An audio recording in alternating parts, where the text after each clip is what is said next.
What's going on, everybody? TRAE4PAY back in the building. I'm gonna hit you guys with part 2. Is this part 2 of day 7? Hold on. We got so many parts at this point. It's getting a bit ridiculous. Part 2 of day 7 of the Darrell Brooks trial. Now, I wanted to start off by saying thank you to everybody for sticking with me. I'm gonna start saying that now at the beginning of every video, because the amount of love that I get putting up each video at this point, it still blows my mind. We're more than 7 parts in, but like 7 days into the trial and people are still enjoying watching it with me. So I really cannot say thank you guys enough. So we got a good bit of donations this time. I wanted to say thank you. I had to actually write them down, so if you see me looking over here, that's what's going on. So I wanted to say thank you to Digi Goodness, Laura Kaiser, Tina P, and Just Breathe Joyce. And I think Just Breathe Joyce is new to the channel, so thank you so much for joining the family here. And thank you also to Marty for the buy me a coffee donation. I really appreciate it, guys. And of course, nobody has to send me anything. The only thing I do want to say is, if you would like to donate to the community of Waukesha, there will be links pinned to the top of the comment section so you guys can donate. So if you're looking for resources to do that, it will be right there for you. Thank you, guys. For 1975, it's 200 pages long. I've been digging. Yeah, okay. All right, welcome back, everyone. We'll have the jury brought out, and the state may call its next witness when the jury is out here. Go ahead. All right. Which means it's time for him to act up. The jury's not here.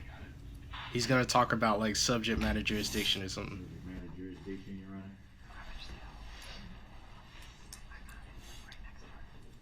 And look, somebody in the comments section said that, like, I'm starting to recognize the stuff that he said, like the patterns and what he says. He becomes like really predictable, it seems, after around like day 3.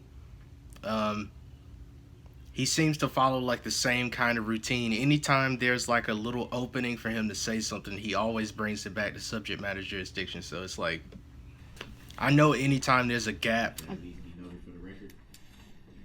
Your objection's noted for the record. I don't when the jury's not here, he's going to bring that up. Your objection is noted for the record. I addressed that yesterday.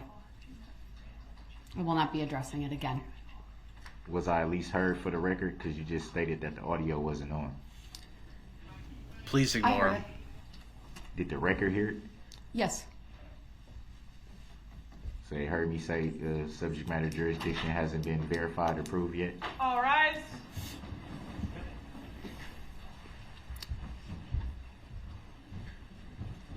How immature could you possibly be? Okay. Hope everybody's doing good. Day 7, part 2. I saw a lot of you guys' comments about the Alex Murdaugh thing when I asked if that would be a good idea for me to react to it. So I guess what I'll do is I will react to like some highlights from the case, because I had no idea that it was like over a court, like the trial took place over. And the state may call its next witness. The course of State like calls Officer Bryce Skolton. A few weeks, right. I think. Officer Skolton, if you would please make your way to the witness stand. When you get there, please remain standing. Raise your right hand. My clerk, Teresa, who's on my left, will swear you in. All right. But yeah, I'll just do that instead. But let me get my notes open. Got another officer coming up. Do you solemnly swear that the testimony you're about to give shall be the truth, the whole truth, and nothing but the truth, so help you God? I do. Thank you, sir. Please have a seat.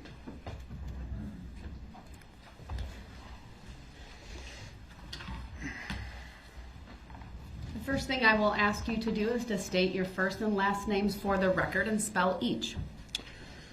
Bryce Skolton, spelled B-R-Y-C-E. Skolton is S-C-H-O-L-T-E-N. Thank you. Go ahead, your witness. Thank you. What line of work are you in? I'm a police officer for the city of Waukesha. How long have you been a Waukesha police officer? 7.5 years. What's your current assignment? Currently, I'm a specialist assigned to the Criminal Investigations Division. What about back in November of 2021? What was your assignment back then? I was a police officer. Were you working as a police officer on November 21st of 2021? Yes, I was. Were you assigned to work at the Waukesha Christmas Parade? Yes, I was. Do you recall where you were posted during the parade? My assignment was traffic control at the intersection of Northwest Avenue and Wisconsin Avenue. Will you please put up for the jury exhibit number 1, which has previously been published? Go ahead.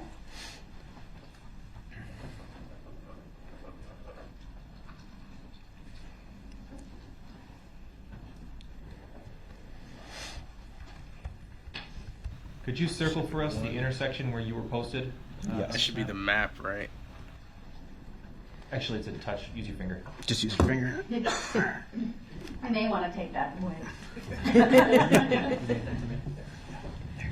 Thank you. Okay, so you've circled the intersection of West Main Street and Wisconsin Avenue, correct? Correct. What does the purple line on that map depict? The purple line is the parade route for the Christmas parade. But then, what happens to the purple line at Main and Wisconsin? That is where the line stops. That is, I believe, where the vehicle left the parade route. The vehicles and the groups and the participants of the parade who were marching on the parade route, where did they go once they got to the intersection of Main and Wisconsin? They continued down the parade route, which was eastbound on Wisconsin Avenue, and then after reaching Maple Avenue, then they were to go southbound. And the library is near that intersection, is that right? Correct.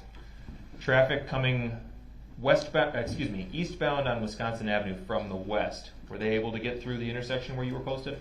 No, I had traffic blocked off where I circled there. You can barely see anymore, but the red line, that is how I had barricades across that intersection. So all eastbound traffic on Wisconsin was forced to go southbound on Northwest Avenue. Okay, what about... And that must be the barricade that, in the comments, you all were telling me that Darrell did, in fact, charge through a barricade once he got to the end, that's what I think he's describing right now. He actually did charge through a barricade to, like, get out of the parade. Traffic approaching from the south on, West Avenue? Yes, so northbound traffic on Northwest Avenue could only go westbound on Wisconsin Avenue. Do you recall what you were wearing that day? Objection, brother man. Overruled. Yes, I was wearing my standard police uniform with external carrier and a police jacket, and on my outermost layer was a neon traffic vest. We could take this exhibit down, please. What was that number again? 1. Thank you. That's what I thought. Were you the only police officer stationed at that intersection? Yes, I was. Do you know approximately how far away the next closest officer would have been? I believe the next closest officer was approximately 2 blocks away. Did you have a police radio with you while you were standing in the intersection? Yes, I did. At some point, did you hear something on the radio that concerned you?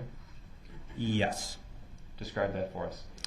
I heard, so the parade was on channel 3, so that's what I was assigned to. These radios also have the ability to scan other channels, so I was scanning channel 1, which is what the road squads were working on. At that time, I heard a call for service on channel 1 for the road squads to be dispatched to, and it was some sort of domestic disturbance or fight in Frame Park, which was east of my location. I heard squads responding to that from the south portion of the city, and Northwest Avenue or West Avenue is one of the main thoroughfares in our city to get from the southern portion to the northern portion, or at least to the downtown area. And I could hear squads coming from that area, so I blocked traffic to allow the squads to get through, and then I just continued on with my parade duties. What happened next? After that, approximately a minute or so later, I believe I started hearing radio traffic on both channel 3 and channel 1. I believe either a reserve officer or a community service officer on channel 3 requested an ambulance somewhere on the eastern portion of the parade route. I remember it was sort of towards the beginning of the parade. They were asking for an ambulance because someone had been hit. Then what happened? I believed that it was something stemming from the domestic or the fight, because during that fight someone had fled on scene and someone had been flagged down who had reported this incident. So I believed that the hit was something to do with the physical altercation that had happened. Oh, okay. Moments later, this was all sort of spun out of control very quickly. Radio traffic became more and more difficult as Channel 1 and Channel 3, so as officers on the road and officers and community service officers and reserve officers were working the parade, everyone was starting to get on the radio, and more people started calling for ambulances. And then I could tell as people were calling for them, it was moving westbound on the parade route. What did you do as a result of hearing that information on the radio? It was tough to piece all together. I didn't know exactly what was going on. I knew something was happening, but I didn't know exactly what. I have a collar mic, so my microphone was approximately right about here on my chest. I don't have an earpiece. That's just what I use. So between trying to listen to the radio microphone and the parade, it was sort of hard to piece together.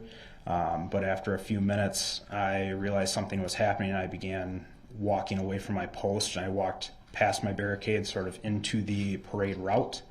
And as I did that, I was looking more to like northeast. I couldn't see that much of the parade because where West Main Street ends right there, it's got a hard turn to go southbound to Wisconsin.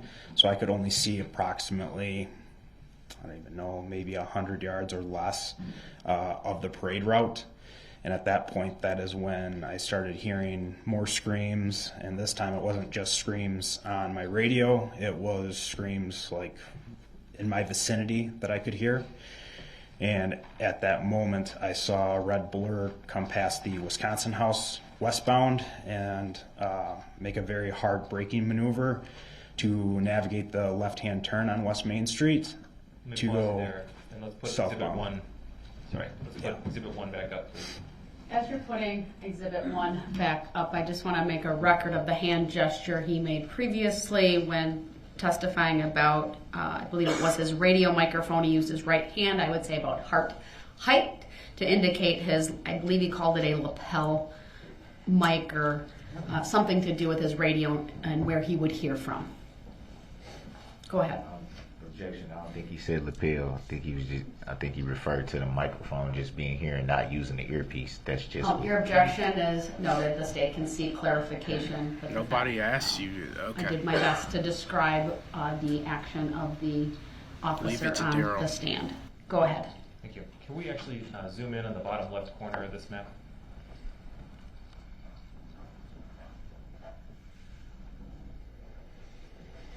You mentioned the Wisconsin House. Can you describe for us where that is? The Wisconsin House is actually this building right here that is tan. It's the farthest building right before, I guess on the left portion. You just put a little dot there. That should be the Wisconsin House. Okay, so right as the Main Street curves to the left there? Correct. It is I believe it's the last building sort of on West Main Street right before the left turn. So if you were standing in the intersection of Wisconsin and Main, the Wisconsin House is the building that would obstruct your view further east up Main Street? Correct. There's a parking lot to the left as you look at the screen, and the vehicle's parked there, so I can't even see pretty much anything in front of the Wisconsin House on Main Street from my location. We can take that back down, please. What happened as the red blur rounded the corner? I realized what was happening at that point. I recognized it was a red SUV, and there was extreme vehicle damage to it on the front. The hood was smashed up towards the windshield, the front portion, the front bumpers, the fenders, everything was, it was extreme vehicle damage. Right. Vehicle damage that you would see at a traffic crash between two vehicles. At that point, between all the screaming I heard, everyone calling for ambulances and help, and then realizing people hit, I knew it was now people hit by a vehicle, and I knew that those initial requests were so far eastbound on the parade, and now I'm towards the end of the parade, or at least the end of the portion of Main Street. I knew that this vehicle had likely, and based on the speed of the vehicle, that the vehicle had ran through the entire parade route and likely severely injured people or killed people. And at that point, I thought it was a terror attack at the parade. Man, that is really quick thinking. That's really quick thinking that he was able to put all that stuff together. You know, just based on what he was hearing on the radio and then seeing the vehicle. That very quick on his feet. Southbound. As the vehicle navigated its turn to go southbound, it accelerated towards me. That is when I knew I had to use deadly force to stop the threat. And as the vehicle was approaching me, I remembered making the decision that the easiest shot likely would have been through the windshield. However, I remembered the entire backdrop were just surrounded with kids and people. So I waited for the vehicle to pass me and tried to direct my rounds as most southern as I could, because there were less people in that direction. Wait, so this is the officer that actually shot at the vehicle? I've been saying for the longest time, I'm waiting to hear this testimony. Oh, so this is okay. So in the comments, a lot of people were saying the next person that comes up to testify, I'm gonna enjoy his testimony. And this is exactly the person that I wanted to hear from. I remember I saw a title for a video, I want to say like around day 3, like from when I was reacting to these. I saw a title, but I didn't watch it. And it was something like, I shot at you as you drove by, or something like that, but I never looked at it. Oh my goodness. Okay. I gotta contain the excitement. We're gonna go ahead and let him finish up. In the intersection as the vehicle passed you? At this point, I had walked northbound slightly, so I was, I believe, just out of the intersection at West in Wisconsin. So I was on, I believe my shots, I was technically on Main Street at the time when I began shooting. Using cardinal directions, can you describe for us which side of you? He's listening very closely. The SUV passed? Objection. What is cardinal? Overruled. The witness may answer. The vehicle passed. He just objected for a clarification on something he didn't understand. That's to the east. That's funny. Of me. What direction were you facing as it first started to pass you? I was facing north. I'm ready for this cross-exam. On your, the vehicle would have passed you on your right. Correct. Okay. How close did you come to the vehicle as it passed you? It was very close. I believe at the time, I remember stepping to my left. It was so close I felt like I could touch the side of the vehicle. Could you see into the vehicle? Yes, I could. How many people could you see inside of the vehicle? I saw one person. Where was that person in the vehicle? That person was the driver's seat of the vehicle. Did you get a good look at the driver? Yes, I did. Do you see the driver in the courtroom today? Yes, I do. Your Honor, I'd ask Mr. Brooks please remove his mask for a moment. Thank you for doing that, Mr. Brooks. His mask is off. Can you identify the driver? There's a lot of concern on his face right now. Yes, the driver is seated at the defense wearing a blue tie and blue shirt underneath his suit jacket. Does the record reflect that the witness has identified the defendant? The record will reflect the witness has identified the defendant as the driver of the vehicle he saw. You know, I never realized this, but just looking at that facial expression just now, maybe sometimes when he has that face, it's actually like him genuinely feeling like kind of nervous right now. You know, of course he's feeling everything is selfishness, so of course he feels nervous for himself. It's not like he feels any sort of shame or he feels like remorse or anything. But it's like when you just see the eyes, it makes it seem as if he's just like scowling or something, like he just has a permanent angry face. when in actuality, he's probably like nervous as crap during this, especially in a testimony like this is what I mean. Like in these sort of testimonies, he's probably nervous because he's about to speak to somebody that actually shot a gun at him. So I'm sure that has some sort of like effect on him, the way he's feeling right now, which is great. On November 21. What happened after the vehicle passed you on your right? After the vehicle passed me on my right, I began firing at the driver of the vehicle, and as that happened, he ran over the barricades and ultimately left the parade route and continued southbound on Northwest Avenue. That's another thing West you guys Avenue were telling me is how many blocks in the comments from Maple Avenue? 1 block. Objection, relevancy. Overruled.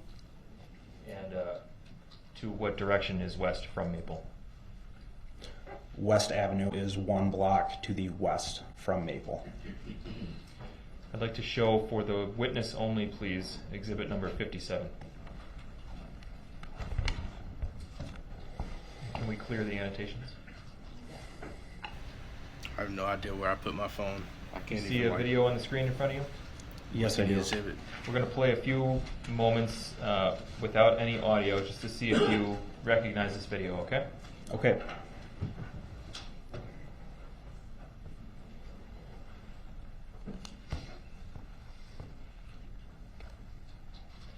We've played 7 seconds for you. Do you recognize this video? Yes, I do. What does it show?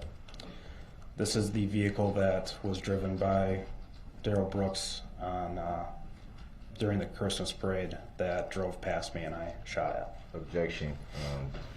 I don't consent to it being called that name, or nor do I identify it. I'm hearing third party. Okay, now I see why everybody wanted it. Yo, that's amazing. Okay, so now I see why everybody was ready for me to see this one.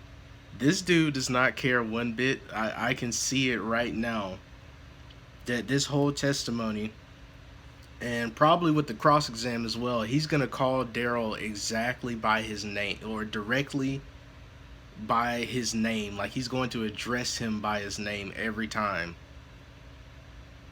Maybe not every time, but he's just going to sprinkle it throughout his whole testimony. This is incredible. This is one of these ones where I'm really excited to get to the cross-exam. The past ones, I was like, oh man, I don't like this, you know. But this is one that I'm actually ready to hear. Noted. How they're going to interact. Overruled. The witness has previously identified you. One Go ahead. stated for the record. No one cares. Does this video accurately depict the scene as you saw it that day? Yes, it does. Move exhibit 57 into evidence and request permission to publish. Exhibit 57 is received by the court and permission to publish is granted. This is a 19-second video. I'll wait for the bailiff to signal that the jury has it.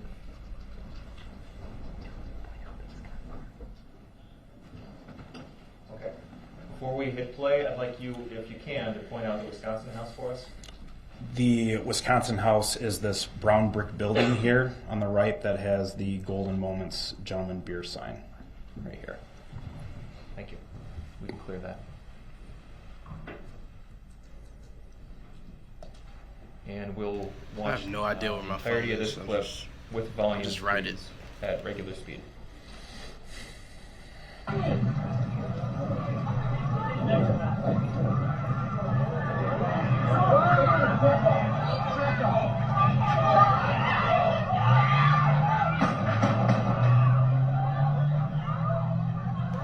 Wait, were those gunshots? I thought for a second it was the sound of him like running through the parade. Hold on. I think that may have been gunshots.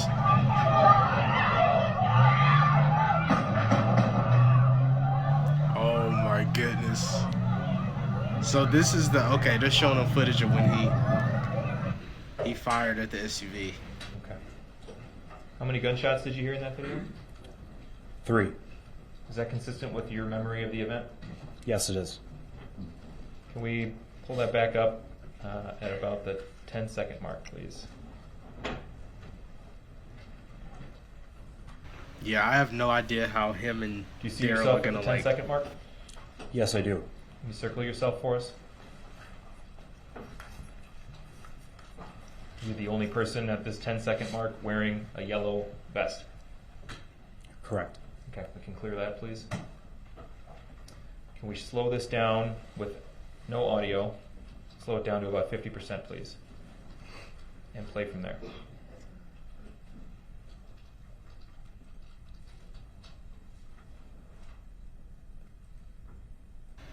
Yeah, he just ran through the barricades.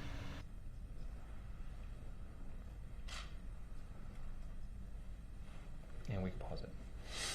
That is Stop at 16 insane. seconds.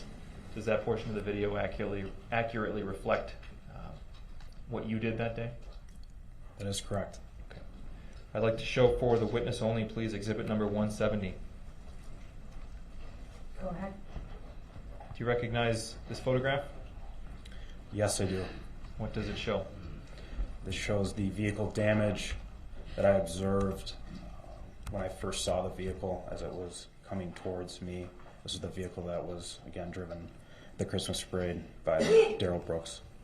Objection, I don't consent to being called that name. Again, for the record, I'm hearing third party.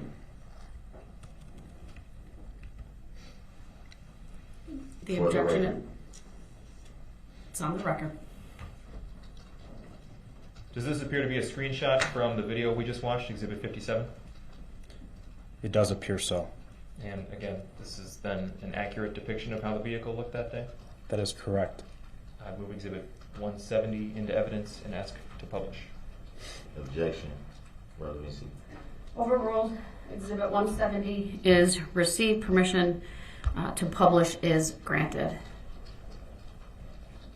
I would remind the jury once again that comments made by parties and lawyers are not evidence and should thus not be considered as such.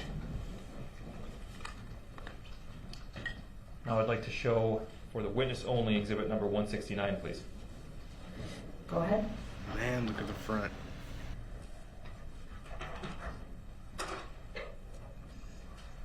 Do you recognize this photograph? Yes, I do. What is it?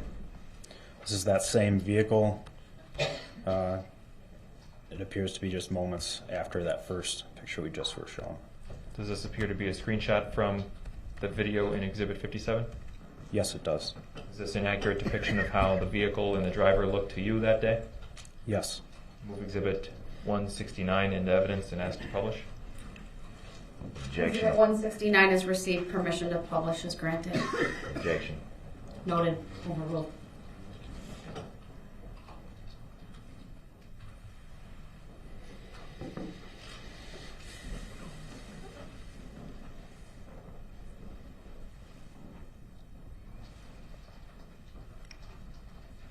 Now I'd like to show for the witness only, That's please. just as Hold on. disturbing. Was that in Every the jury time. box? Okay, it was there. Thank you. I'm sorry, I didn't quite catch that earlier. Now he has windows down on both sides. Do you see this? Unless the video is flipped or something. I'm pretty sure, yeah, he has the window down on both sides so like everyone can see exactly who he is. This dude is sick in the head. Now I'd like to show for the witness only, please. Hold on. Was Somebody, that in the jury box? Okay, it was there. Thank you. I'm sorry, I didn't Hold quite on. catch that earlier. All right, so next exhibit you may show to the witness. Exhibit 58, please. Somebody in the comments said that he may have done that as We're gonna well play a few because seconds of this. I'll just pause it. But somebody in the comments actually said that he may have rolled his windows down too because like once the front of the vehicle was smashed up so much he may not have been able to see out of the windshield, which I never considered that. I didn't even think about it. Give you a chance to see if you recognize it, okay? Okay.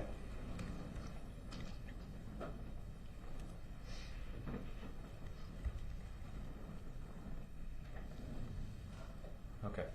We've played 7 seconds. Do you recognize this video? Yes, I do. What does it show? It shows pretty much what the last video showed, just from a different point of view from that same intersection. Is this an accurate video depicting the events as you saw them on November 21st? Yes, it does. I'll move Exhibit 58 into evidence and ask to publish with the caveat about the comments on the right side of the screen, please. Objection. Exhibit 58 is received. Permission to publish is granted. The jury will disregard the comments that are on the right side of the exhibit. Those are not to be considered as evidence. This is a 15-second clip. We'll play it once at regular speed with audio, please.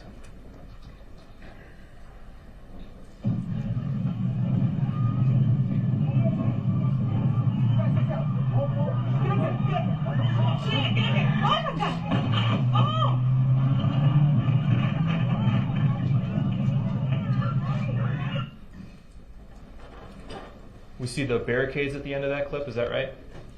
That is correct. And do you recall what those are made out of? I believe they're made out of fiberglass or plastic. And what we saw in that video, again, that's inaccurate. Does that match up with how you recall the incident? That is correct. That's all I have, Your Honor. Thank you. Oh man, oh man, oh man. I'm sitting here. Okay. I know I paused. I'm sorry about that. I'm sitting here trying to like think of the possible things that might be said here, and I have no idea, to be honest. Like in terms of like the answers that he might give to Darrell's questions, because his questions are super repetitive. So it's like I'm just thinking about the claim questions and him like insinuating that he's taking payment to be here, like someone's paying him to do this. Like I'm trying to think of how he'll respond. But look at this part that I paused on. Look at how like furious he is right now, which makes complete sense. Like here he is, he has to answer questions for a man that caused so much destruction to a community, you know, that he's sworn to protect. So of course he's not gonna hold any punches right now in this cross exam. This is gonna be wild. Okay, here we go. Right. Any questions for this witness, sir? I do. You stated initially that you had heard some radio calls about a possible altercation at Frame Park. That is correct. Do you recall what the initial report of that was? My recollection of that was that there was a call for service. It was either a domestic or some sort of physical altercation along the riverfront in Frame Park, and that there was a male with a armed with a knife, and that he was fleeing from the area. So it was reported it was a possible knife involved, and there was a male running from the scene? That is correct.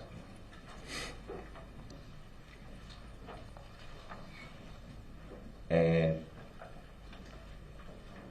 were you ever given any further information about the male with the knife that was running from the scene? No. Any information that the male with a knife running from the scene was in a vehicle at any time? No. Do you know if any investigation was done looking into that supposed fight at the park? Yes. And what did you learn? I did not learn anything of it. I just know that squads were responding there to investigate it. I was not updated on their findings or what they had investigated. I just know that they were dispatched there for that investigation. Do you recall if there was ever a knife recovered or a suspect recovered in that supposed incident?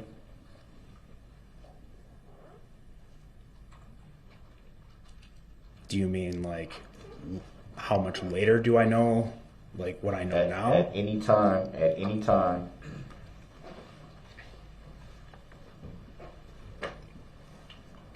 do you know if there was a suspect, I guess I would say, apprehended or anything that was found with a knife, to your knowledge? To my knowledge, I do not know if the suspect from that incident, which was you, was located with a knife. You, what do you mean? You, Darrell Brooks. I know you were the... Oh my God. Man, this is beautiful. Hey, let's give this man a round of applause. I'm so sorry. Look, they gave his name so like recently that I can't. I'm gonna look it up in a second because I'm not gonna do that. This is incredible. Okay, suspect in that incident. Just let it go. And I know you were taken into custody approximately 30 to 40 minutes later. I do not know if you were armed when you were taken into custody.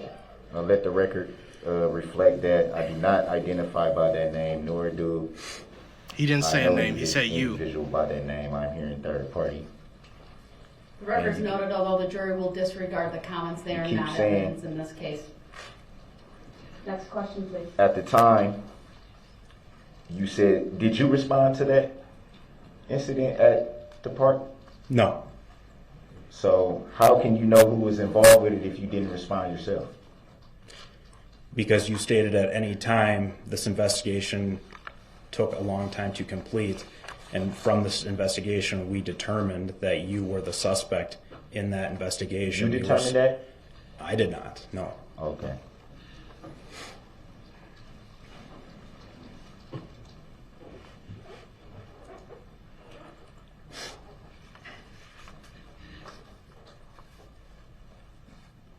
So basically, you're just going off what you were told, because you just stated that you didn't make any determination, nor did you investigate it. Would that be fair to say? That's correct.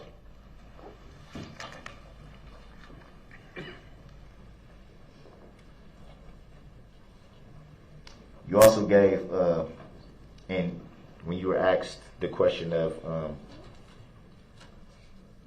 were there any other officers along the route, or I don't know if that was referring to side exits or anything of that nature, but I recall you stating that you gave an estimate, stating that you weren't sure where other officers were stationed, but you gave an approximate estimate. Would that be fair to say? That is correct. And would that have been officers stationed at different cross streets? That is correct. Do you know if those cross streets were barricaded? I know that there were barricades across numerous intersections for the parade route. That's how we shut down traffic in the downtown area for parades. Give me 1 second. I'm going to grab my phone. Okay, Officer Bryce Skolton. So pretty much every side street is barricaded? I can't give you specifics on what streets were barricaded, but yes, the vast majority of streets are barricaded to stop traffic for the parade route. Can you pull up Exhibit 1? This man is furious. In public?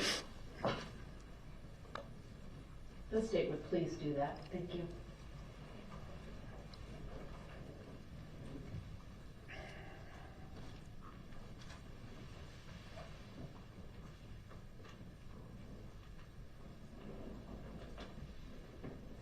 And someone also said in the comments he's not the only one that's going to do this. Jury have you? It's going to refer to him by his name. Can you see, well, I know you can. Can you see the red lines on this map that we're looking at? Yes. And what do those red lines constitute? Barricades. So would it be fair to say that there's a red line at every cross street that we can see on this map? That would be Do you mean along the parade route or the along the parade route, starting at East Main Street. There's a red mark. Oh, I didn't mean to put that arrow. Can we clear that? I was trying to put like a little dot. Starting there, there's a red line there. There's 2 at Buckley. Hold on, just so the record is clear, he put a mark at near the intersection of East Main and White Rock Avenue. So from that location to where? There's 2 at Buckley. Well, hold on, you're testifying now. You gotta ask a question. So the jury will disregard that Are statement. there 2 at Buckley? Yes. Is there one at Martin Street? Yes. Is there one at is there 2 at Barstow Street? Yes. One at Gaspar, Yes. one at North Grand, and one at West Broadway. What does this do? Okay, yeah, there are barricades there. You rammed through the last set of barricades at the end of the parade. So at any point, and people have already said this, there were officers that came up and testified to this already. When people come through the parade by mistake, they will stop the vehicle, they'll tell it to stop, and then they'll direct it, you know, through one of these cross streets. They'll remove the barricades momentarily so they can get out of the way. So literally all of this is pointless, you know. He acts as if, like I said, these barricades were made of like concrete or something, and he just had no way of getting through them. Like, he even said There's it's 2 at West little Broadway. plastic barricades, Well, you know. this one is on the closer to where it says North Grand, and one is on the other side of the star right there. This is what I'm referring to. Okay. Yes, there are Can 2 you right clear there. that? Please clear that, Madam Clerk. So there's 2 there. There's 2 at Clinton Street. Can you see those 2? Yes. There's one at Maple Avenue. Can you see that one? Yes. And there's one at right here at West Avenue. Can you see that? Correct. Yes. So it would be fair to say that there's pretty much barriers at every single street from White Rock and East Main to West Main and Northwest Avenue. Yes. Barricades at all those streets. Yes. Do Okay. you know if there were officers stationed at those barricades? Yes. This map shows, it appears, where everyone was for their assignments that day. So would it be fair to say if someone wanted to exit the parade route, they would essentially be blocked in by the officers and barricades? No. So the only way through was for you to charge through the middle. Is this what he's trying to actually say right now? No person would come to the conclusion, oh, I can't get through one of these cross streets. So the only way through is to just charge straight through all the parade goers. And zigzag as well. Yeah, can't forget that part. There are barricades at these streets. We can What are see you that even that is fair talking to say. about right now? No. So it's not fair to say that there's barricades at these streets? It's fair to say that there's barricades at the streets. So essentially, if someone was leaving the parade route, can they just go right through the barricades? Based on the previous videos that we just were shown. Not based on the previous videos. Yeah, you If can someone was- exactly.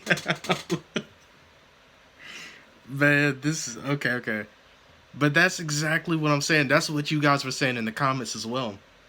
If he can just charge through like he did at the end of the parade, yeah, you could charge through those barricades, you know, rather than just going through the middle and like hitting all these people. Like, what are you even Leaving trying to the convince us parade of route, right can now? they just go down these streets that are barricaded? Can they just drive right out of there? Yes, the video How showed that. when it's barricaded? You just did it. As the video were shown We're not earlier, referring the to- vehicle we're went not right through the referring to- Hold on, barricade. you asked the question. You have to let him answer that. He's giving you the reason. You asked him how. He's explaining it. There's plenty of ways to get off the parade route. You can stop after being given lawful orders by officers, and they could have directed you off the parade route in a safe manner. You could have stopped the vehicle at any point, or you could have driven through plastic barricades like you did at Northwest Avenue, where I was located. So yes, you can drive through plastic barricades. The you refer to as who? Darrell Brooks, you, the person that's talking. The you? And how did you come to the conclusion of that name as what was that you response? Stated that Did he say the you? I think he's starting to break a little bit. He's not used to somebody like going this hard at him right now. I think he's actually starting to like crumble a little bit. He's like, the you? What is that? that you couldn't see past this building here, which you said is the Wisconsin house. Would that be fair to say? Well, that's a compound question, so you need to rephrase that, sir. You state clear this right there. Please? Is that a please? Can you clear this circle and arrow right here? That's Yeah, I don't like the way he's speaking to the Madam Clerk either. A lot of you were bringing that up in the comments as well, and I'm starting to notice it now. Since he's like starting to interact with the exhibits more, like he's tapping on the screen and stuff, he's being extremely rude. But honestly, I expect no less from him. I expect all this. Thank you, Madam Clerk. See, even Judge Jennifer acknowledged from it. where you were positioned at. It's a You couldn't douchebag. see around that building. Did you say that? Yes, I did. So it would be fair to say you also couldn't see what was happening along the parade route on Main Street. Would that be fair to say? That is correct. So it would be also fair to say that everything that you knew up until that point came over the radio and you didn't have first-hand knowledge. That is correct. What does that matter? So that person's lying. Okay.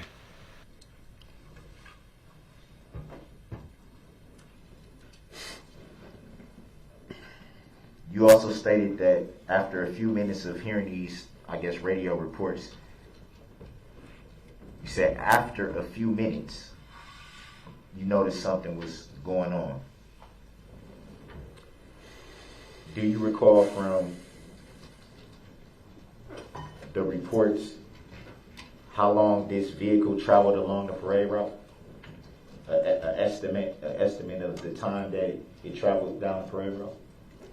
I do not know how long the vehicle was on the parade route for. If I had to estimate, I would estimate approximately 1 to 2.5 minutes. 2 minutes, maybe. Would you say it's fair to say that that's relatively a short amount of time? I would agree with that. So what do you mean by after a few minutes you noticed something was going on? Because after a few minutes, what I meant by that was the initial call for service at the boat launch, or for that domestic fight in Frame Park. From that time frame, from when squads were responding to there to the time that I had shots fired, that is what I mean by a few minutes. So you have to take into account the time for squads responding to that call. I don't know police protocol, so just asking. Who cares? Mr. Brooks, please ask your next question. I'm getting to it. No, right, but I have to advise the jury to disregard the comment because it's not testimony.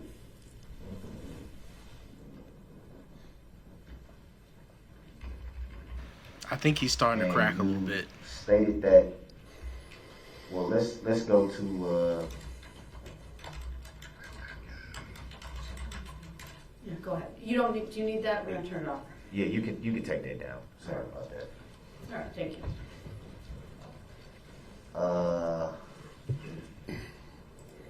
I believe it's Exhibit 57.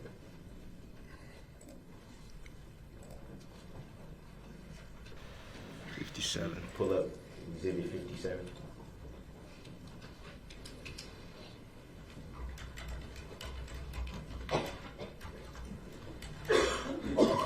Can we bring it to about 16 or 17 seconds?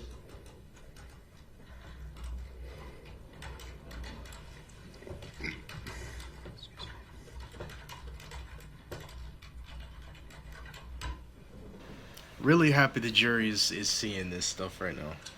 Can you bring it back a little bit?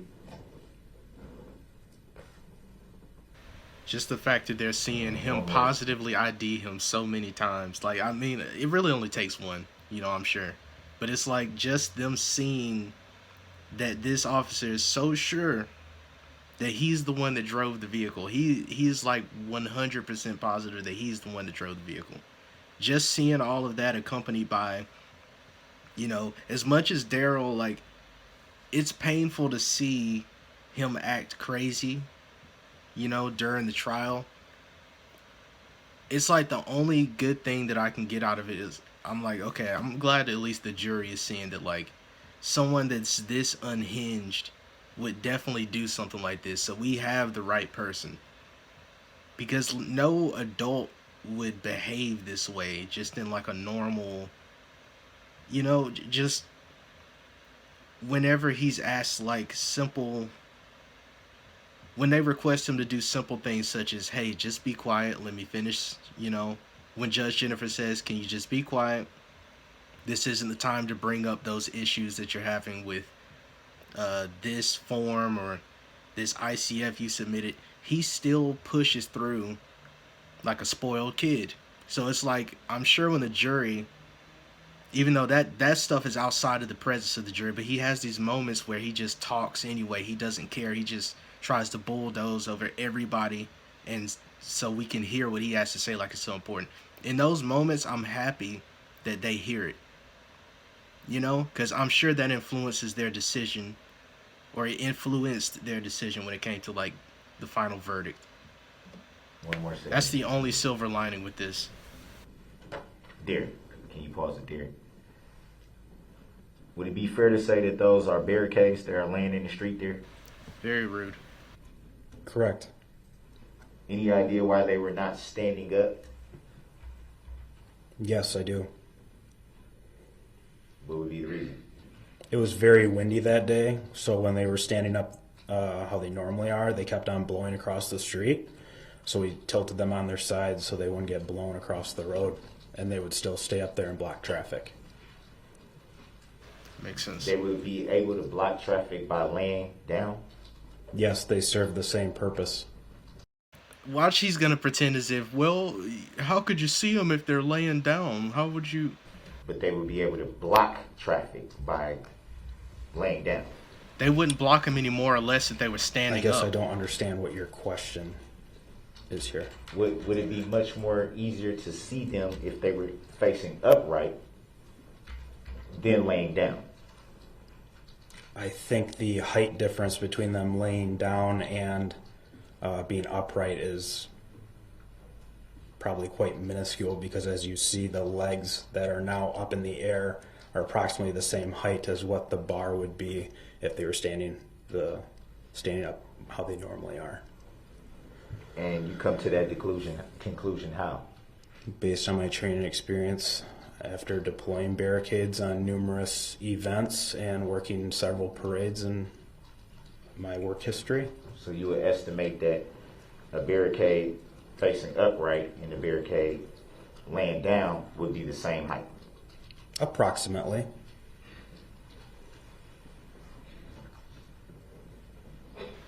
Stuck in the water. He has no idea what to say right now to this. Can you bring it back to 10 seconds? I'm honestly surprised he didn't ask about like 30 questions just surrounding that, you know? Whenever he finds just like a small detail that he's like, oh, maybe I can do something with it, he usually just spams questions about it. So I'm honestly surprised he moved on so quickly. Maybe it's because he's getting so much pushback, like... What we're looking at right now is a little hard to see. You can see the vehicle, you can see where you identified you were, but it's a little bit hard to see everything. Would that be fair to say? Because of the person with the black coat and the gray hoodie and Nike black pants is directly in the middle of the screen? That'd be fair to say it's a little hard to see from this. Where it is paused now, yes. Yes, that's what I meant, where it's paused now. Yes. It looks like this would be you right here. Would that be fair to say? That is correct. It looks like you're firing your weapon right there. Would that be fair to say? What is he doing? I do not know if I have pulled the trigger yet or not. I don't believe I have. You were ready to fire at that point. That's correct. Do you recall what you were aiming for? Yes, I do. Can you state for the record and for the jury? You, Darrell Brooks. I knew it. I knew once he said that. Okay, so that's the title. Hold on, I'm not gonna pause. I'm gonna let it go. Reference to the you and the name. How did you come to that? Seeing as how you just testified to that you couldn't see anything before what you call the Wisconsin house. Would that be fair to say that you testified to that? That's correct. And you also stated that you learned additional information later on. Would that be fair to say? That's correct. So how could you determine at this time right now where we're looking at that you knew the suspect's name and the driver? This man is beyond stupid. This is the craziest thing. What? This is like somebody recording you, like learning how to add 1 + 1 is 2, and then they ask you, okay, how can you say that you know that 1 + 1 = 2 now if you didn't know it then in that video that I just recorded? Like, what? This is the weirdest thing. Okay, this is why I say, like, he's cracking or something, but I can't even really say that because he was asking these types of questions in the previous testimony.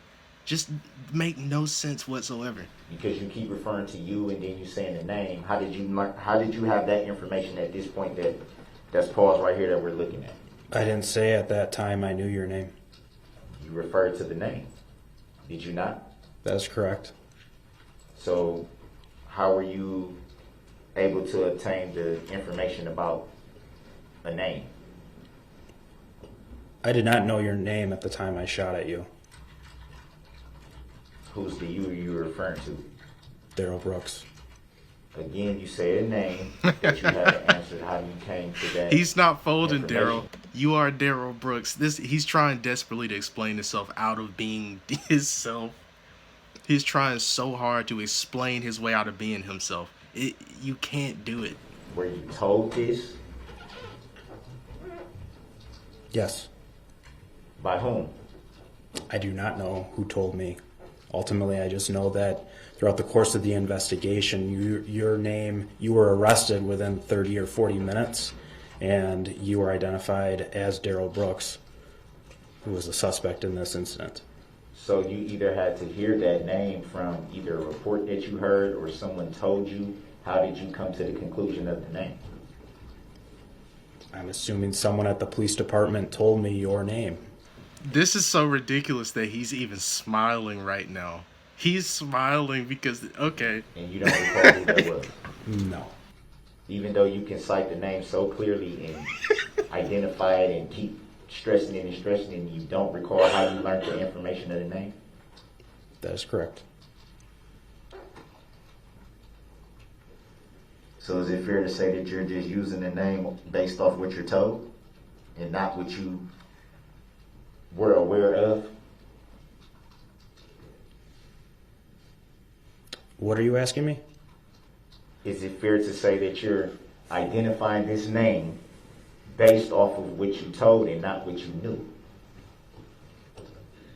I'm saying the name based on the fact that you are now, you were arrested for this incident. You were identified during this incident, and because of that investigation, that is how we know your name.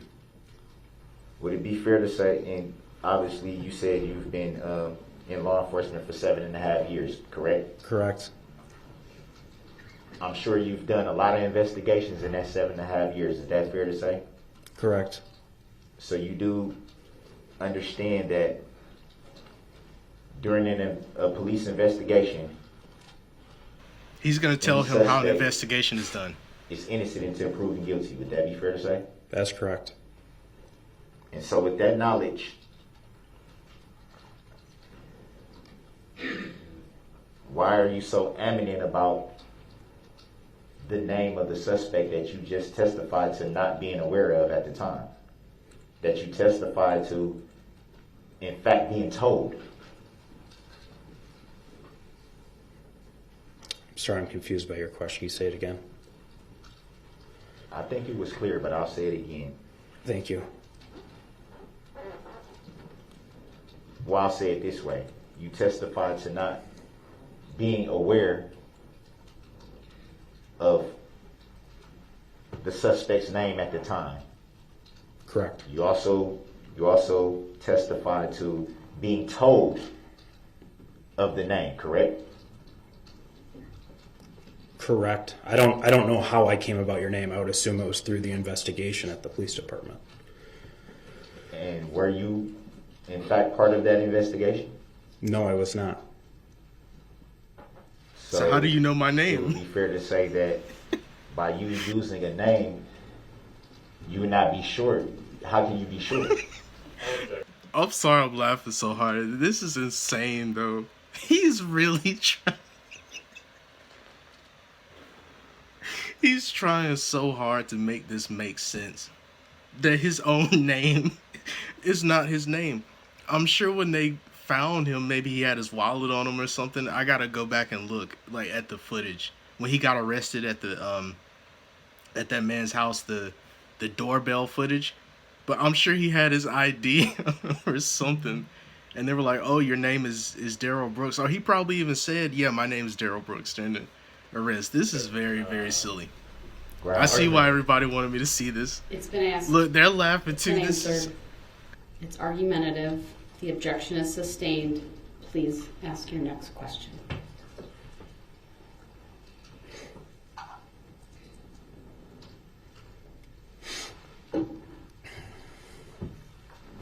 When asked about what you were aiming at when you fired, you didn't give a definitive answer. You were aiming for the driver? I felt like I gave a pretty definitive answer. My answer was you, Darrell You were aiming Brooks. for the driver? Yes. You. It's pretty definitive. I identified the person I was shooting at. What part of the driver's body could you see when the vehicle passed you? When the vehicle was approaching me, I could see the silhouette of his face and upper portion of his body. Can you describe what you mean by silhouette? The upper portion of a person's body, I would say, from maybe chest, shoulders, and head and face. You said silhouette, though. What is a silhouette?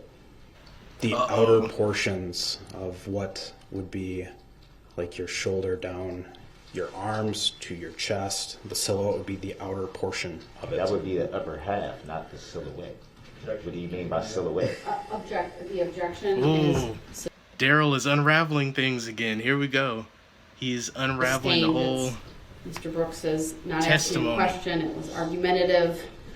The jury can certainly decide what that means, but he's answered the question. Would it be fair to say that that would be equivalent to a profile?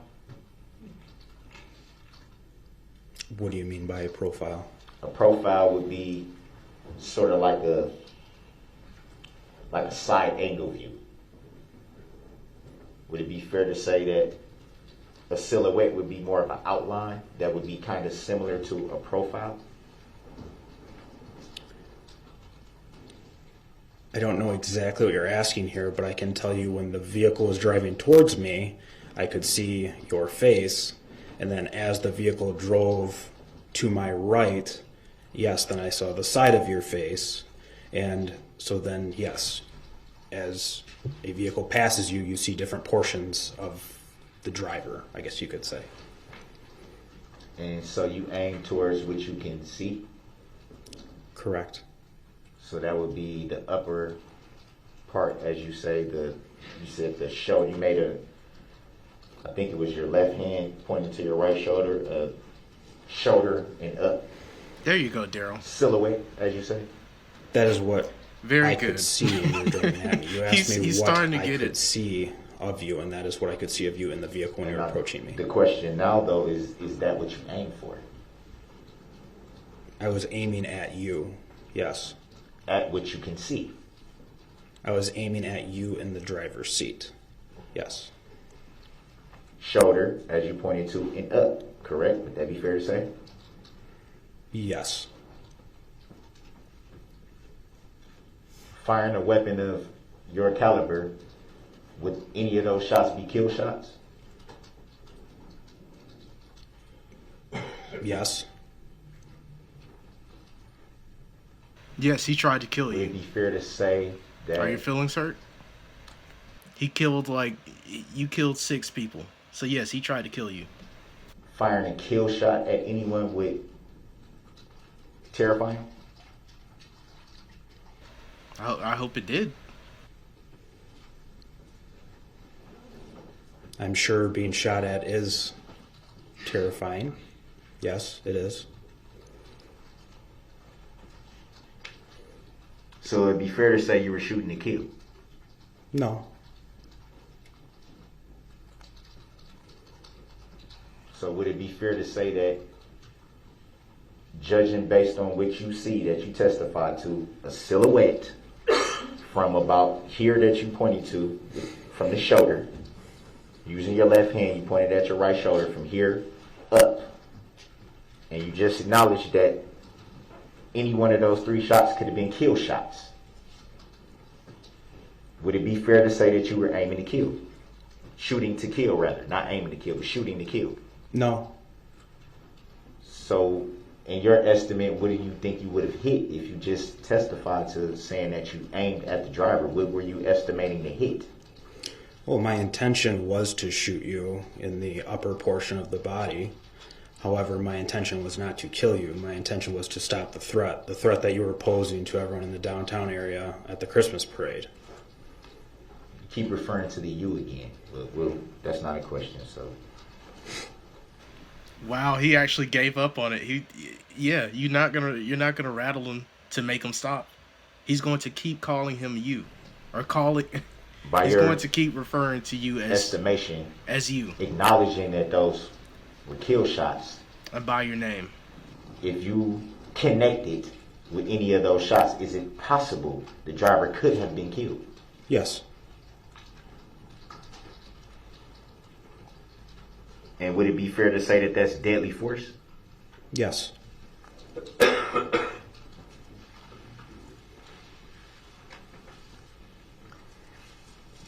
Do you think it would have been possible to aim at the tire of the vehicle? No. Why not? Would shooting the tire of the vehicle not stop the vehicle? No, it would not have. So a blown tire would, to your estimation, a blown tire would not stop a vehicle from moving? No, it will not. So it'll just keep on. It won't even slow down? That is correct. I'm trained to stop the threat. You were the threat. The vehicle was not. The vehicle was the weapon in which you used. So that is why I shot at you. There's the you again. Pretty clever. Said pretty clever. What? Yeah, he's starting to break a little bit. Could you have, well, you testify that you're trying to stop the threat. And so, would it be fair to say that training constitutes shooting kill shots? Well, we are trained in deadly force, and when we are presented with a deadly force incident, yes, we have to sometimes make that difficult decision and use deadly force. Have you ever used deadly force before that incident? Objection. Grounds. Sustained.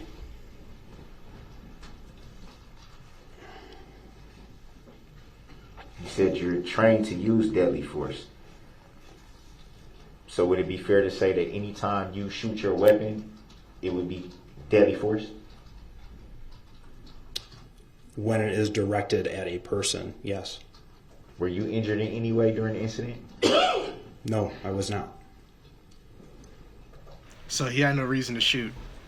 And so he's trying to say he had no reason to shoot. He just saw him come through a parade route where he was getting numerous calls through his radio with people saying that a vehicle had just charged through. Yeah, he was supposed to shoot at you, or he had the right to shoot at you at this point in time. Once he identified that, he even broke down the process of why he came to that conclusion. Yeah, he used deadly force at that point.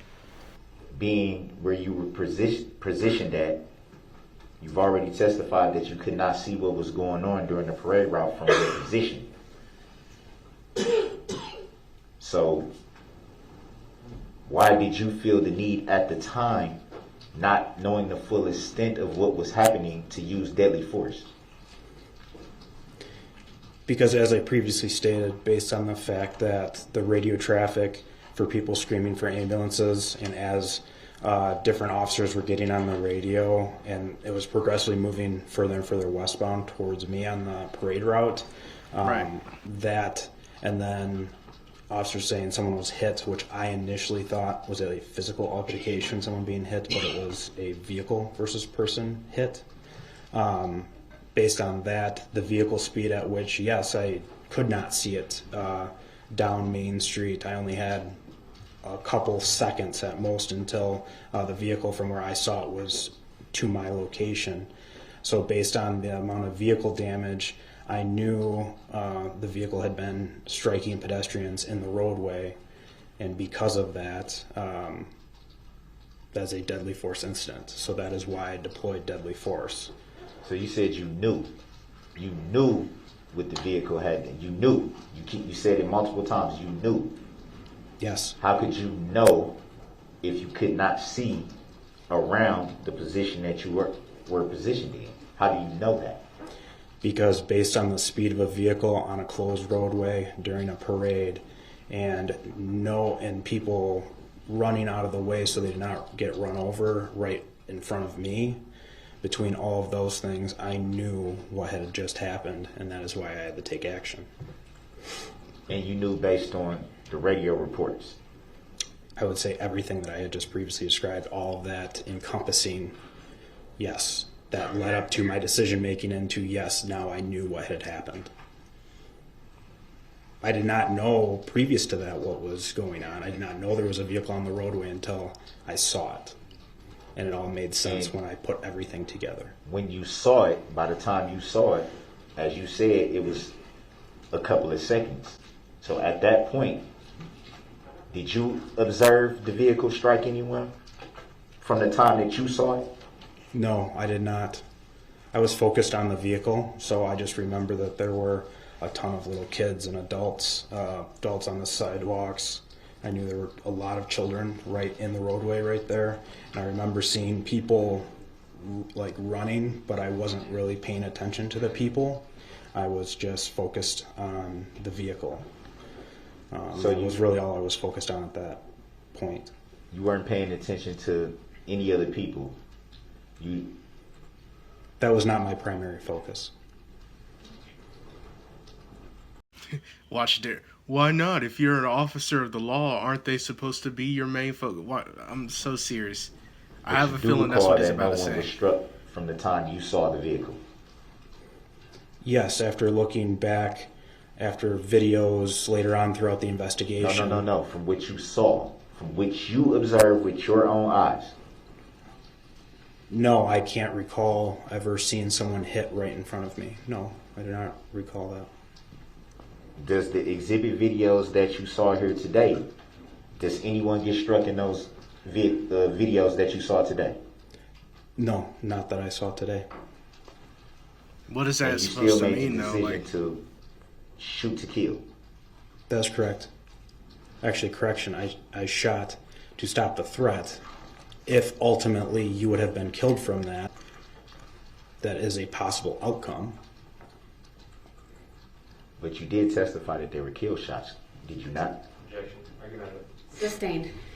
It's also been asked and answered in multiple ways. Do you recall what your shots hit? Talked over Judge Jennifer. Yes, later on throughout the investigation when I gave at the time. Not later on, at the time where you fired the shots. So now his feelings are hurt, so he's trying to like outsmart everybody very bad. Like, I'm noticing he's trying to like talk over everyone as soon as they say like anything at all. So he's in this mode right now where he's like threatened, I'm guessing, because he's talking to somebody that shot at him. So, I mean, but nobody cares once again. And also him saying that he shot to kill, he already cleared that up and said, you know, ultimately if you would have gotten killed from that, then okay, it just is what it is. But he really was just shooting to neutralize the threat, which I wish those...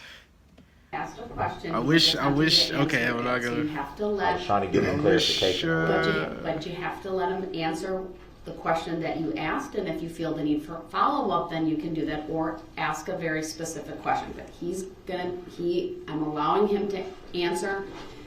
He was interrupted. Go ahead. I believe it was 3 days after the incident. He's so scared right now. I gave my voluntary statement to Detective Kirby and Detective Casey, and upon completion of that statement, I asked them if they could share any information with me, and during that conversation I was shown a picture of the vehicle and where my round struck the vehicle. You stated you asked them for any additional information that they could give you. Correct. So it would be fair to say at that time you still didn't have a lot of information. Would it be fair to say that? That is correct. I didn't know where my rounds had struck previous to that. Did you ask them in the statement that you just testified to, saying you asked them if they can provide you with any more information? Did you at any time specifically ask about the shots that you fired when you requested if they could give you any more information? I do not remember the specifics of what questions I asked in pertaining to what information they could share with me. I think it was sort of a generalization of what can you share with me at this point. So would it be fair to say at that point that there's a possibility that you did not know the name of the suspect, nor did you know if you had shot the suspect at that time? At that time, I knew I had not shot the suspect, because the night of the incident, when he was taken into custody, it was relayed to me that he was uninjured and he had not been struck by any of my rounds that were fired. You do recall just testifying to requesting more information. Wish that wasn't the case. That's all I'm going to say. The detectives when you had the conversation with them.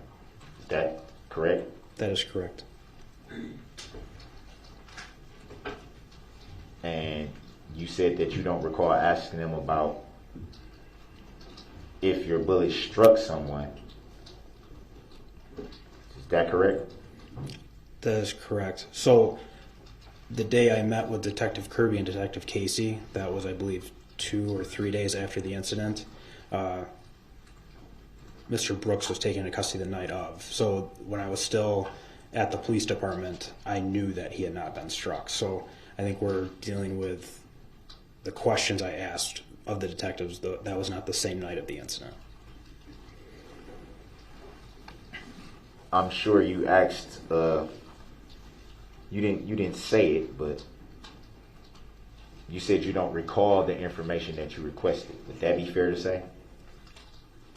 No, I don't recall specifically what questions I asked I don't know specifically what questions I asked of them a year ago. I know it was a generalized, what information can you share with me at this point? Because I didn't know what was going on in the investigation or what leads they had or essentially what had happened after my involvement, I guess. So it would be fair to say there was a lot of information that you still was unsure about at that point. Would that be fair to say? That's correct. So if there was information that... What exactly is he getting at right now? I'm pretty sure he's just trying to like get at, you had no reason to shoot at me because you didn't really know like who I was at the time. When it's like he cleared literally all of that up at the very beginning of his testimony. So it's like this little line of questioning or this line of questions that he's trying to use, they can't work. They don't work. But that you're acknowledging that you he had needs no to end the knowledge cross of, exam. which would be we know he's essentially not the going reason to. why you would ask if they can volunteer more information to you. Then how would there be any way of knowing if you struck the suspect? Objection. Grounds. Sustained. It's a compound, confusing question. Please rephrase. Like he's trying so hard to confuse the dude and like get the best of him in that way because he's like scared pretty much. Like right now he feels threatened because he's speaking to somebody that shot at him. So he's like his entire energy. I mean, he's had this type of vibe before, but it's like it's coming out like strong this time. I think it mischaracterizes the testimony.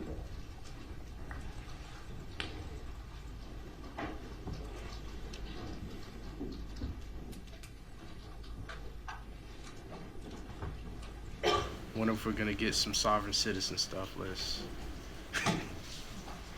see what he does with that as he reads his questions. And you said you made a statement during your testimony that you had learned that the suspect was not injured. Do you recall who you learned that information from? I wish that wasn't the case. I believe when I was back at the police department after the incident, so after using deadly force, you're ultimately removed from the scene.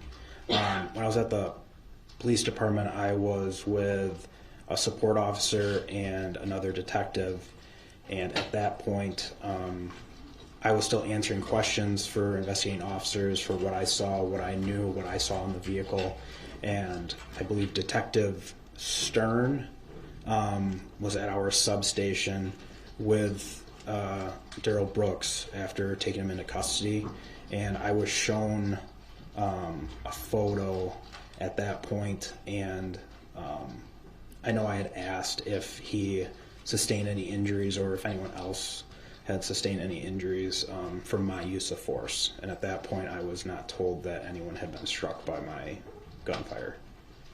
So you just said you asked if the suspect or if anyone else was struck by the gunfire. That is correct.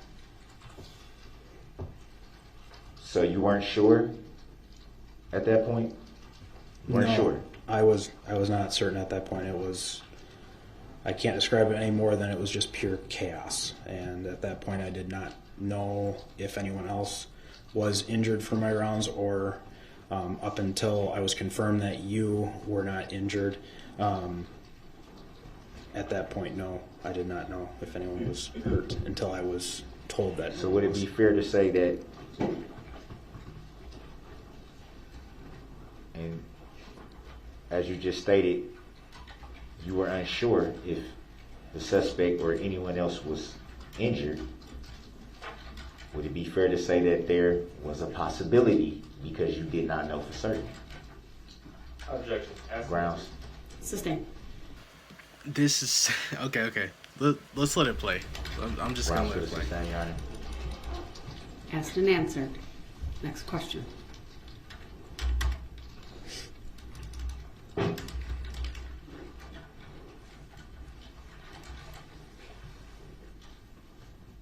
This is incredible. After the vehicle passed you, did you observe it strike anyone? I did not observe it strike anyone after it passed me.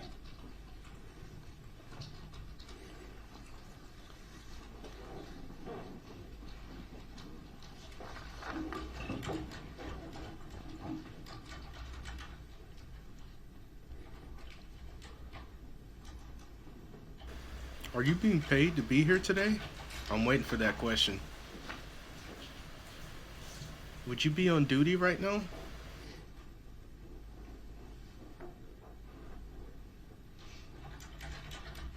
Do you recall who you, well, I think you did. I think you said you gave your report to Officer Kirby. Is that correct? Detective Kirby, yes. I'm sorry, Detective.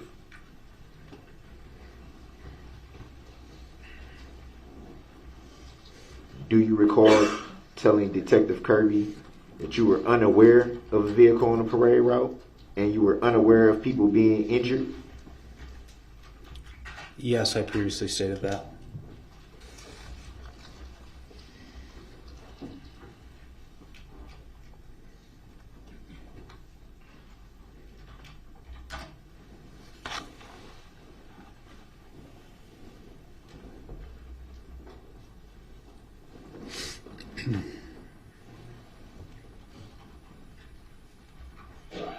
So is he gonna follow up on that?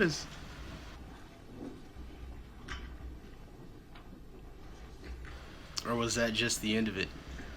The way he started it off, it seemed as if he was about to like go into some questions about that, but I guess he has to, of course, read the notes to find out how to follow up on it, right? Because he has no idea what he's doing. Were you able to make out a license plates from the vehicle when he passed you? I later learned that I must have, but I do not recall that. So from what you recall at the time that the vehicle was passing, you don't recall getting a license plate? At this time, I do not recall the license plate, but after I shot at the vehicle, I then responded up Main Street and started triaging victims. And after doing that, I met with officers, and because I couldn't get on the radio and give out as much information as I wanted to. So when I spoke with other officers, that's when I explained to them that I was the one that had shot. It was not a suspect shooting, it was me. And that... Oh, okay. So I think that clears up the active shooter thing. Because when the officers... So when they heard his gunshots, they must have thought there was an active shooter on the scene. And that's where that initial like panic and that report came in. When, the officers are running through the streets and telling people to get inside and stuff like that. Okay. The vehicle in question was a red Ford Escape. Makes sense. And I believe I was talking to Detective Casey, Specialist Moss, and I believe there might have been another officer there as well. And I must have provided a license plate to Detective Casey during that debrief on scene. I did not know about that until about 2 days later when I gave my statement to Detective Kirby and Detective Casey, because that is when I was informed by Detective Casey that I had actually provided him a correct license plate, but I don't remember that.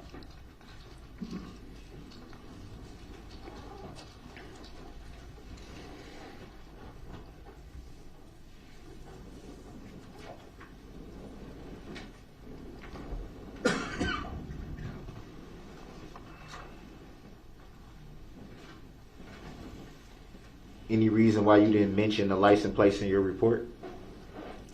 Because, like I stated, I don't remember it.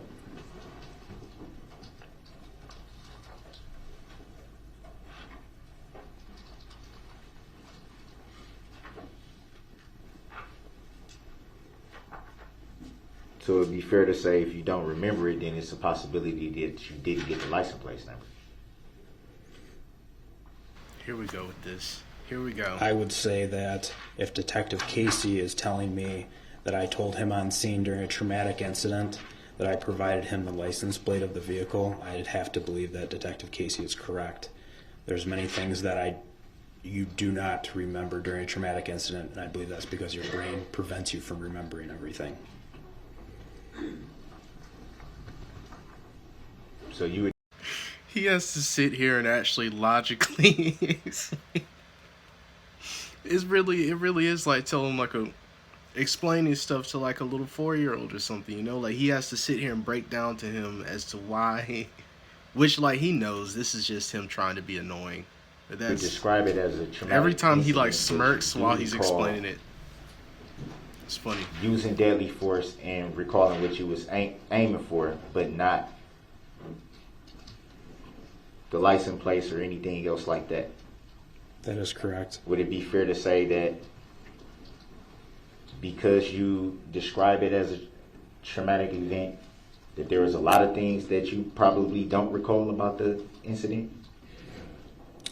I would agree with that. I would think that there's a lot of things when I started going up West Main Street and started seeing the absolute destruction. I know there's things that I did and saw that I don't really remember, and I don't really want to remember. Will one of those possibly be the suspect that you keep naming? No. He tried. He tried. And how did you come to the knowledge of the make and model of the vehicle when on the exhibit that was shown, you only had interaction with it for a few seconds? How were you able to make out the make and the model of the vehicle? Because that vehicle model has been out for quite some time, and I'm halfway decent with vehicles, and I readily recognize that it was a Ford Escape. So you've seen many Ford Escapes? Yes.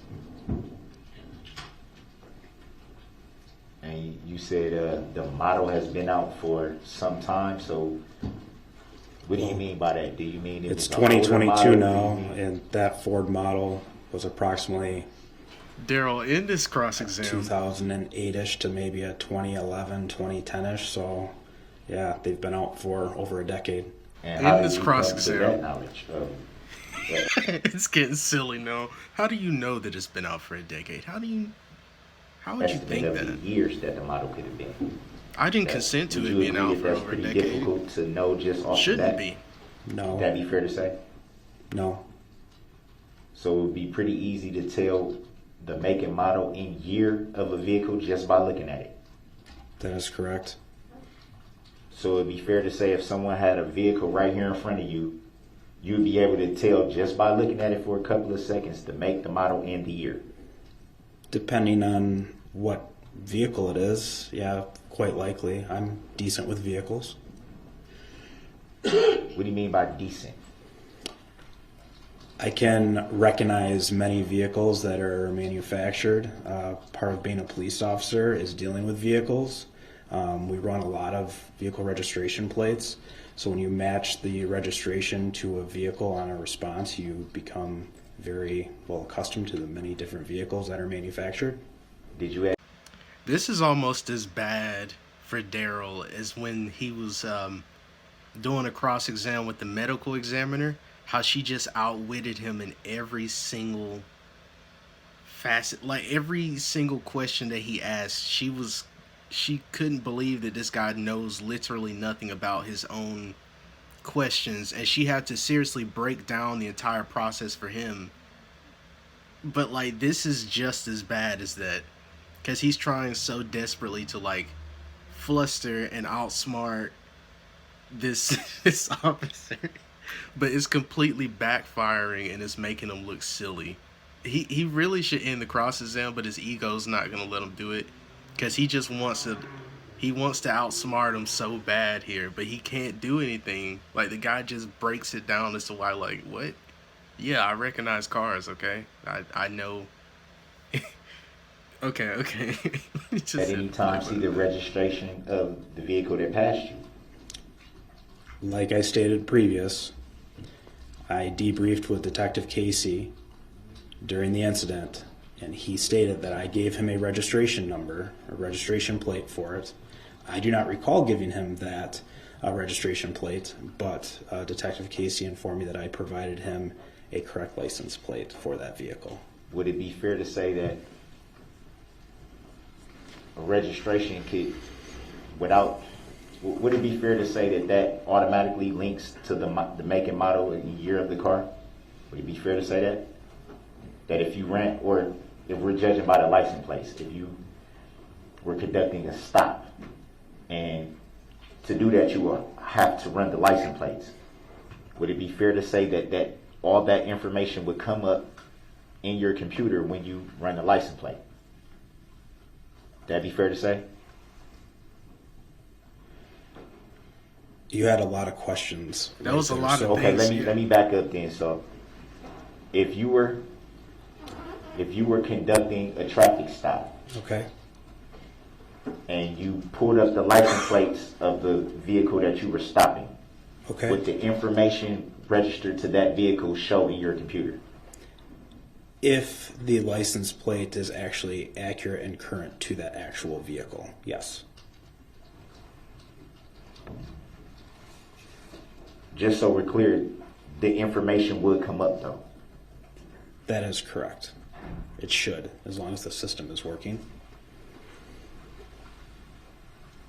So I guess he's basically saying him actually knowing from his mind what make and model and year that vehicle is. He didn't really know it. He got it from the computer system. So now it's all the officers that come up here and all the witnesses, the prosecution, the state, and now apparently the computer system, all of these entities are working together to get Darrell Brooks locked up. Everyone's getting paid. He's unraveling this entire thing. And so, did you have a system or any equipment that could have assisted you in learning the make and the model and year of the vehicle at the time of the incident? No, I was on foot with no other equipment. So is it fair to say that you did not know that information until later when you were told by Detective Casey or another detective? No, because like I previously stated, I can recognize vehicles pretty well, and I knew it was a Ford Escape, and I knew the approximate year of it. You said approximate. Testify that. Hold on. And you can also see from the exhibit video that the front end of the vehicle was damaged. Would that be fair to say? That is correct. And you can still make out the make and model and year of the vehicle with extensive damage. That is correct. Could you see the emblem of the vehicle at that point? I don't recall if I saw an emblem or not. I know the body style of the vehicle, and I knew it was a Ford Escape. Would it be fair to say that In this cross-exam, Darrell. have the same type of body build? In this cross-exam, I'm sure some vehicles do look similar. So it's not working out for you. There's a possibility that you could not make out the make and model and year of the vehicle, especially with it being extensively damaged to the front. No, I was confident that it was a Ford Escape. Did you notice? You see how easy it is to really end whatever it is he's these things that he tries to get at and hint at. All you have to do is just literally make a confident statement. Nope. Yeah. And he can't do anything about it because he doesn't understand how to press further into that or try to ask any follow-up questions that maybe could unravel what it is that you're saying at that point. If you give a confident statement, he doesn't know how to delve into that even more to say, well, why is it that you feel this way? Because based on what you said before, he has no idea. So that's why he really should just end this, but his ego will not let him do it. Any tints on that vehicle? Which is funny. This is a funny cross-exam, to be honest. The front windshield that I looked through, I know was not tinted, or it was not tinted enough to not make me recognize you. Did you see any tints on the side of the vehicle? Not that I recall. And if they were, they weren't that dark. You don't recall, though, for sure, if there were any tints to any windows of the vehicle you saw? Well, all windows are tinted to some extent. It just depends on to what percentage of tint that they come with. So I'm sure there is tint on the windows because vehicles come from the factory with some level of window tint. So I guess to your question, was there any window tint? I'm sure there was, but not to a degree that would prevent me from seeing who was driving it. In this cross exam, Darrell, there is no path to victory. There is none. You need to end this right now. Explain what you mean by tint percentage. So there's different varying degrees of tint that you can put on vehicles. Can you elaborate for the jury?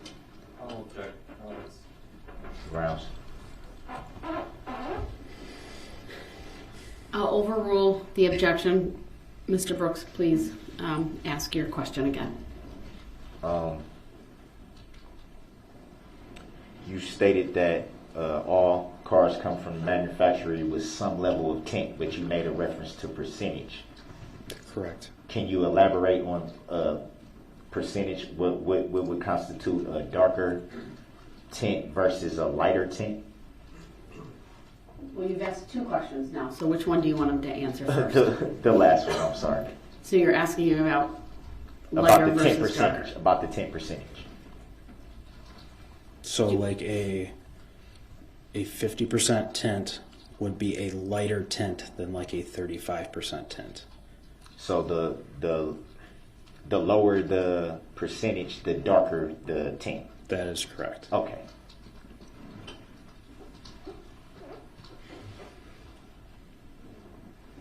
Guess he's just curious again. Just wants to learn some things. Because You stated that you're pretty decent with making out make and model and years of vehicles based on your line of work. Would that be fair to say? That is correct. Would you know of the make and model of the vehicle that you saw that day? Would you know if those model vehicles come from the manufacturer with any tint?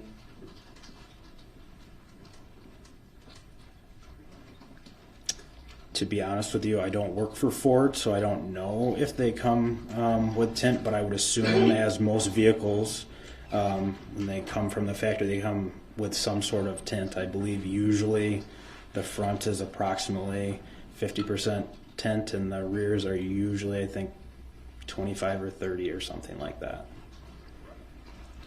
So from your knowledge, the backer windows are usually coming from the manufacturer, maybe a little bit darker than the front. Correct. No further questions. It should have been that a long So time the barricades ago. that we saw at the intersection where you were posted, those have been blown over by the wind? Yes, so when I deployed the barricades initially, standing upright, they kept on blowing directly, like right off the street. So I tipped them down on their sides so they wouldn't, I guess, catch as much wind and they wouldn't blow all over the place. Did those barricades appear to slow down the SUV as it drove through them? Objection, speculation. Overruled, he may answer, given all of the cross. No, it did not slow the vehicle down at all. You discharged your firearm 3 times toward the vehicle? That is correct. Did all 3 rounds strike the vehicle? Yes, they did. Can we please put up for the jury exhibit number 3, which has previously been published? Go ahead. We're going to start at the 2-minute and 59-second mark if we can, and while we're working on that, can we please clear the screen now? Thank you. What exhibit is that? 3. We're at the 2:58-second mark on this exhibit number 3. Do you see a vehicle on the screen? Yes, I do. Does that appear to be the same color of vehicle you saw drive through the intersection where you were posted? Yes. Let's play from this second, please.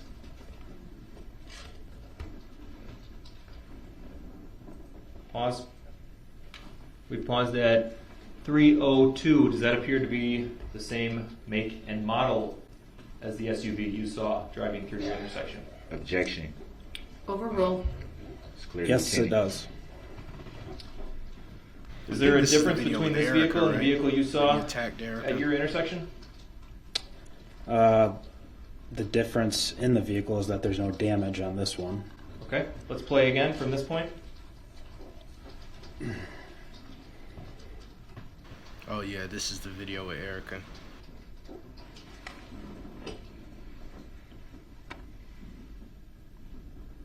Look at this coward attacking the mother of his kid and her friend.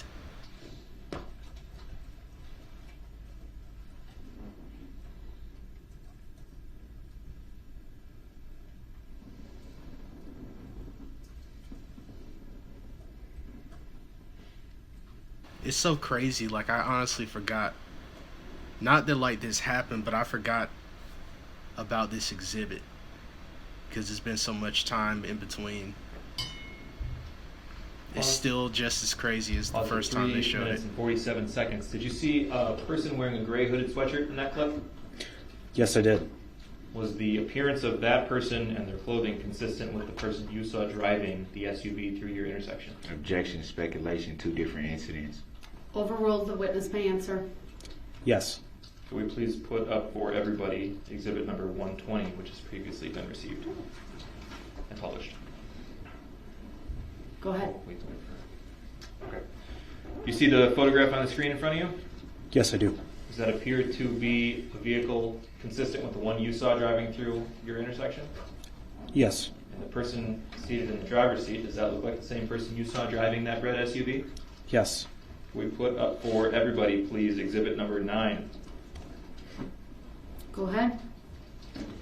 You see the photograph on the screen in front of you? Yes. Does that appear to be the same vehicle that you saw driving through the intersection of Wisconsin and Maine? Objection, hearsay. Overruled. The witness may answer. Yes. Does that appear to be the same driver of that same vehicle? Objection, hearsay. Overruled. The witness may answer. Yes. Will you please put up for everybody exhibit number 169, which has previously been published? Go ahead. Objection, relevancy. Overruled. See the photograph on the screen in front of you? Yes.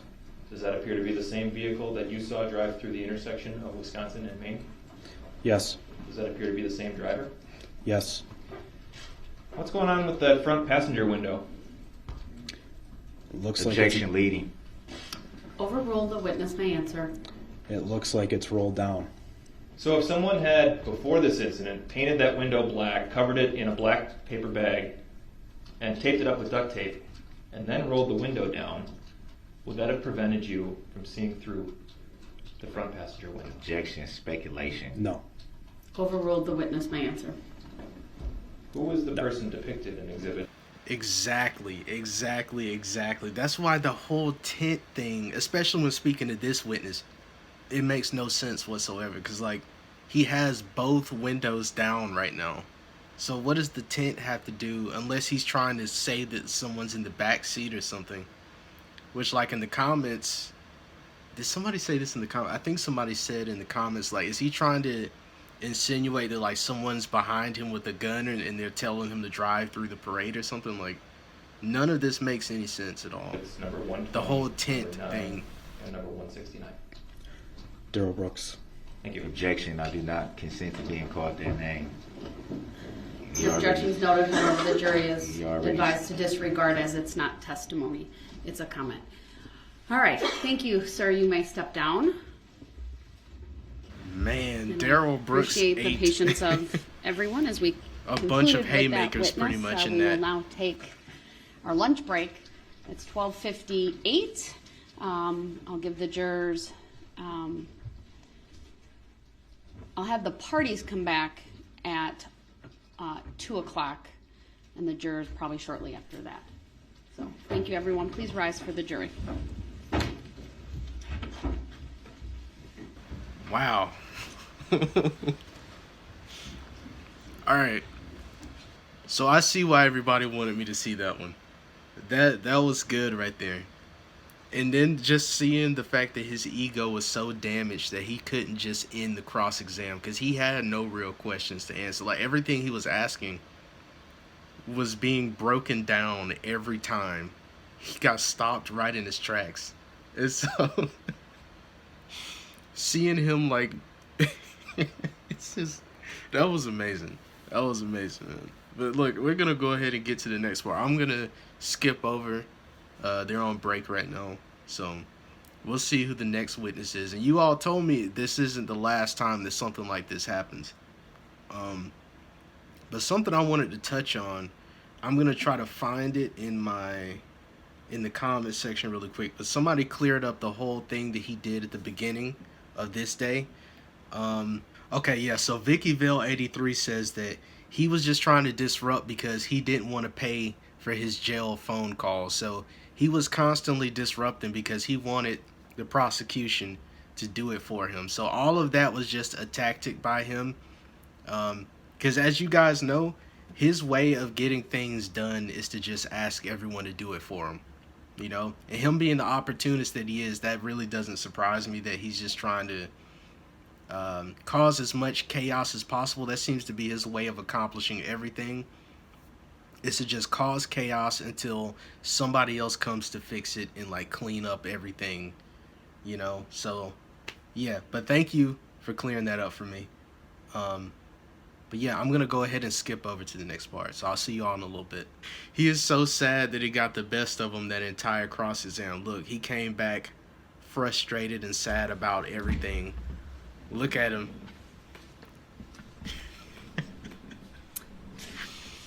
It's like that cross exam really made him realize that, dude, you're a grown man and we don't owe you anything. We don't have to sit here and like pretend as if we have to play along with all of these things that you're just randomly bringing up, saying that this is fact and this is how the legal system works. Nobody has to play along.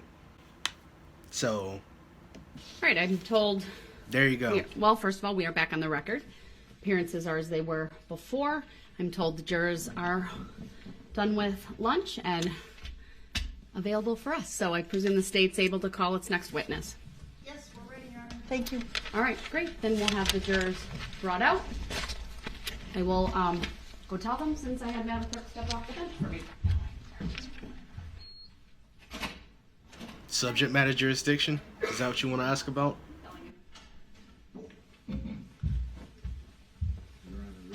Record, was my ICF received? I have not looked at my mail today. I can't tell you that.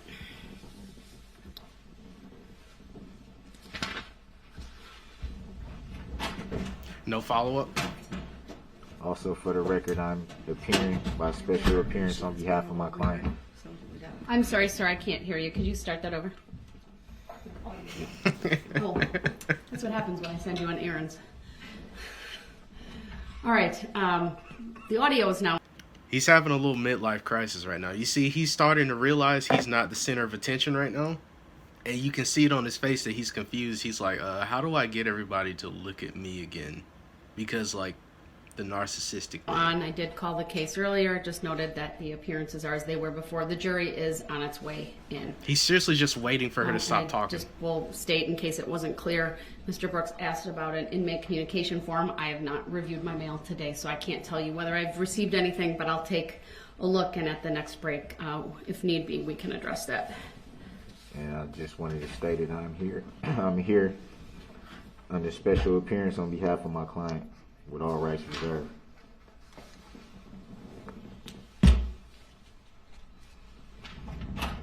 All right, I'll rise for the jury, Thanks. please.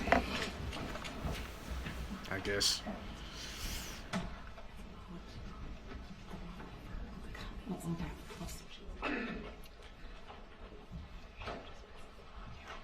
Yeah, once again, thank you all for watching this along with me. I am recording some Alex Murdaugh content right after this. I'm not going to do the whole trial because I didn't know it went on for apparently over the course of a few weeks. So yeah, I'm going to just look up some content that explains the situation to me because I don't even know what happened. I have no idea. Thank you, everyone. Please be seated. Statement called to next witness. That's what a lot of you recommended that I do instead. Officer so. Christopher Moss. All right, officer, if you would please make your way to the witness stand, which is on my right upper riser. When you get there, please remain standing, raise your right hand, and my clerk, Teresa, who's on my left, will swear you in. Let me see if we know who this is, because that sounds familiar. I'm not sure. The testimony you're about to give shall be the truth, the whole truth, and nothing but the truth, so I'm not help sure you who God. it is. I do. Thank you, sir. Please have a seat.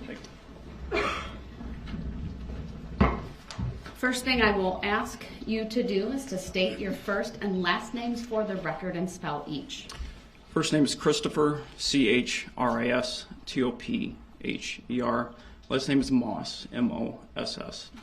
Thank you. Go ahead, your witness. Thank you. Good afternoon, sir. Good afternoon. How were you employed? Currently employed with the City of Waukesha Police Department. How long have you worked in law enforcement? I've been a sworn law enforcement officer for 14 years. All of your time was spent with the City of Waukesha Police Department? No, ma'am. Who else did you work for? 6.5 years was spent working for the City of Oconomowoc Police Department, and a year, or just over a year, was spent working part-time for the Village of North Prairie Police Department. Were you working for the City of Waukesha on November 21 of 2021? I was. Do you recall participating in the Waukesha Christmas Parade that afternoon? Yes, ma'am, I do. What was your role, please? For that event, I was tasked with the City of Waukesha Police Department's Honor Guard unit. Specifically, I was part of the Color Guard, which is the group that leads the parade carrying the American flag and the state of Wisconsin flag. And so you were there right at the beginning of the parade, correct? Yes, ma'am, I was. Do you remember about what time the parade kicked off? Approximately 4 p.m. Did you march the entire route of the parade? I did. Did you complete the parade? Yes, I did. Without incident? Without incident. And after you completed marching the parade with the Color Guard, did you go someplace? Yes, upon completion of the parade route, as we were the first entity to finish, since we led the parade, I subsequently returned to the City of Waukesha Police Department. And why did you go back to the department? That evening I was assigned to late power shift, which is from 5 p.m. to 3 a.m., and I was designated to work area 308. Okay, Jeez. so 5 a.m. to you marched in the parade with the Color Guard, then you were going to 5 go p.m. work. to 3 a.m.? Hold on. I'm sorry, that's a lot of hours if he just said. That evening I was assigned to late power shift, which is from 5 p.m. to 3 a.m., and I was designated to work area 308. Okay, so you marched in the parade with the Color Guard, then you were going to go work a full shift that evening. That's correct. As you were back at the police station, what do you recall happening? As I was changing out of my honor guard uniform into my duty uniform, I heard multiple police sirens emanating from the downtown area. I subsequently checked our reporting system and observed that there was a call for service that officers were responding to in emergency fashion, reference a subject with a knife. And where was that response directed to? What location? I believe that response was directed to the area of Frame Park in the City of Waukesha. Did you do anything at that point? I was still technically off duty, so I would continue to get dressed quickly in the event that they needed additional resources to that location. And did you ever get called to that location, sir? No, I was never called to that location. What happened next? As I continued to monitor my handheld radio while still getting dressed for duty, I heard via our primary channel fellow officers screaming hysterically on the radio, requesting people to respond to the downtown area and the parade route. And I remember in the video, the officer that responded to, that actually went to the scene where Erica and her friends were and everything, you had a chance to hear the radio and exactly how they were screaming for help and everything. It was, man, it's terrifying to hear. What did you do? Got dressed as the fastest I've ever gotten dressed before, and subsequently sprinted out of the police department, entered a fleet, and responded in emergency fashion to the downtown area.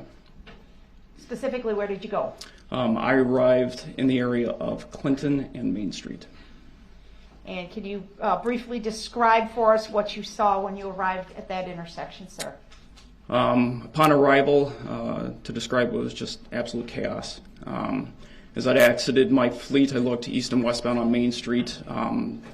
There were civilian subjects lying on the ground in every direction I looked, screaming, yelling, etc.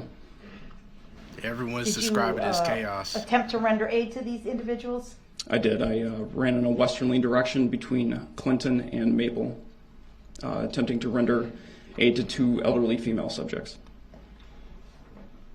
Did you, at some point, leave that duty and speak with Officer Skolton? Yes, I did. Where did you speak with Officer Skolton? In the vicinity where I was, I ran into Officer Skolton, who approached me from a westerly direction. Upon making contact with him, he advised that he had fired rounds at a red Ford SUV, specifically an Escape. I asked him if he was okay. He stated that he was, and he subsequently said that we needed to find the vehicle. And did you in fact set out to try and find this vehicle? I did. Prior to Officer Skolton telling you that, did you have any vehicle description? I did not. The radio traffic was complete chaos with people screaming about injured participants of the parade being all over the downtown area. So where did you go to look for the vehicle? What's silly is that Darrell is probably still going to ask him about, did you get a look at the suspect? Like, sometimes you can tell just how much he's not actually listening to what the person's saying. And he'll still ask a question where it's like, it doesn't even pertain to the witness. Like, he's done that a couple times. I'm not sure if he's going to do it now, but I wouldn't be surprised. As I was moving my fleet near Donny Boy's Tavern on Main Street, I subsequently observed a male Hispanic running towards me, waving his hands frantically to garner my attention. And as I asked him what he needed, he subsequently stated he knew where the vehicle was. Did you understand what he meant by that? I clarified with him that he was speaking of the vehicle that was indeed involved in the incident in the downtown area, as well as the vehicle that Officer Skolton had fired rounds at. He confirmed this, and I subsequently told him to get into my squad car and began traveling with him. Do you know the approximate time this was occurring? The subject approached me at approximately 4:49 p.m. And so you took the citizen with you in your squad? Yes, ma'am, I did. And did he direct you to a specific location? Yes, ma'am, he did. Where did you travel? From my location where I met up with this individual, we traveled westbound on Main Street and subsequently made a left-hand turn to travel southbound on Maple Street. We traveled approximately 2 blocks to the area where I subsequently located the vehicle in the driveway. How did you know it was the vehicle you were looking for? Based off what Officer Skolton had previously described to me as a red Ford Escape, I observed a heavily damaged red Ford Escape in the driveway of 338 Maple. This particular vehicle was heavily damaged in the front end. I also observed that there was clothing embedded in the hood, as well as a headband with blue lighting hanging from the side mirror. Additionally, I observed a bullet hole in the windshield on the passenger side. Did you secure this scene? I did. What did you do? As I exited my fleet, I drew my firearm to clear the vehicle to ensure that it was clear of persons that could potentially harm me based on the information that I had garnered up to this point. And after that was done and rendered clear, additional resources that came to my location, we secured it by taping off the entirety of this particular residence as well as the street. When you cleared the vehicle, were there any subjects present inside the vehicle? There were not. After you had secured the scene, did you have an opportunity to take photographs of the vehicle? Yes, ma'am, I did. And what device did you use to capture these photographs? So each of our City of Waukesha police squads are assigned a cell phone. I believe this one in particular was an iPhone. We utilize that to capture photographic evidence as well. So I utilized the cell phone from the squad. All right, I'm going to ask that exhibit number 99 be put up for the witness, please. Go ahead. Sir, do you see exhibit 99 on your screen? If not, it'll be up in a minute or so. Just let me know, please. Yes, ma'am, I do. Okay. Do you recognize that photograph, sir? Yes, ma'am. What do you recognize the photograph to depict? It depicts a heavily damaged Ford Escape in the driveway.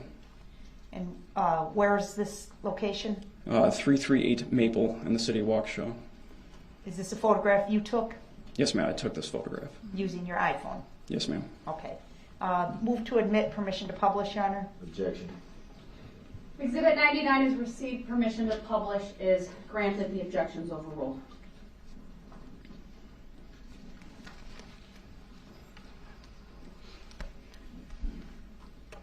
Sir, is this what the vehicle looked like when you first observed it?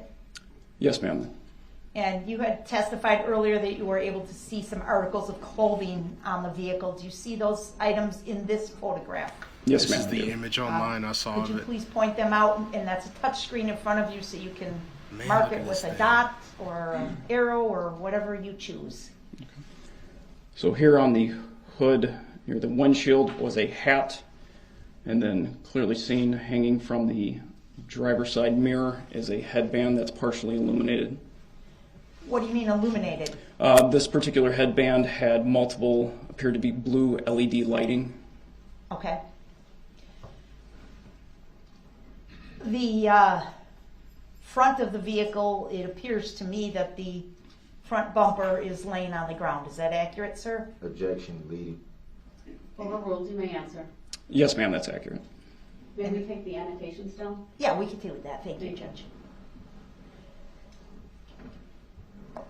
So to your knowledge, no one had touched or disturbed this vehicle, at least since the time you were present, before you Objections. photographed it? Objection, speculation.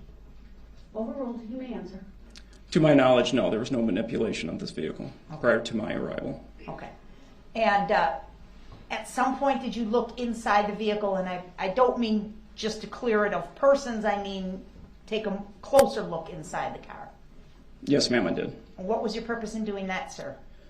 Due to the nature of what was happening and the exigency of trying to identify who may have been inside the vehicle, I did locate documentation of identifying in nature.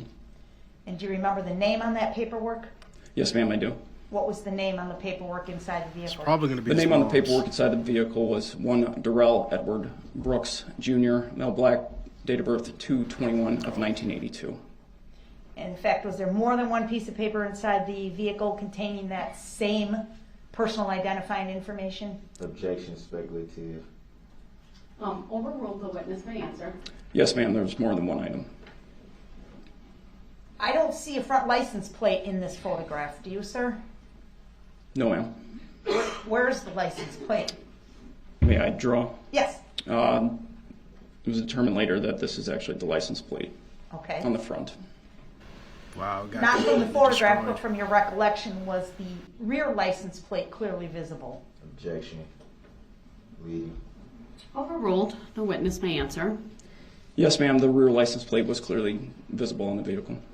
Did you attempt to run the license plate for this vehicle? Yes, I did via police radio. What information did you learn about the registration of this vehicle? The vehicle displayed a Wisconsin registration plate of A. Adam D. David P. Paul 9256, which listed to a Don L. Woods out of the city of Milwaukee. Do you remember the approximate location of the street where Don Woods lived? Objection, hearsay, Um, relevant. Overruled, the witness may answer. No, I do not recall that information. You just remember City of Milwaukee. Yes, ma'am, that's correct. Okay. And the vehicle was registered to Don Woods solely. Objection, leading. Relevancy of who's it related to. The objections are noted. I'll sustain as to the form of the question and ask Attorney Upper to rephrase. Was the registration only in one person's name? From what I understand, it was. Okay. Do you know the relationship between Don Woods and Darrell Brooks? Objection, speculation. Overruled, the witness may answer. No, ma'am, I do not know the relationship. At a later point, as you were, well, strike that. Let me ask this. Did you remain with this vehicle for some time? Yes, for some time. And were other resources, law enforcement and other resources called to the area to deal with this vehicle, sir? Yes, ma'am, they were. And as that was occurring, are you aware of other police activity that was occurring nearby? Yes, ma'am, I was. And what was that, please? I had heard via police radio Officer Luling advised that he was out with a subject in the 500 block of Elizabeth Street, which is just a couple blocks away. And did you hear Officer Luling indicate a name for the subject that he was out with? Yes, I did. And what was that name? Officer Luling aired over police radio that he was out with a male subject identifying himself as Darrell Brooks.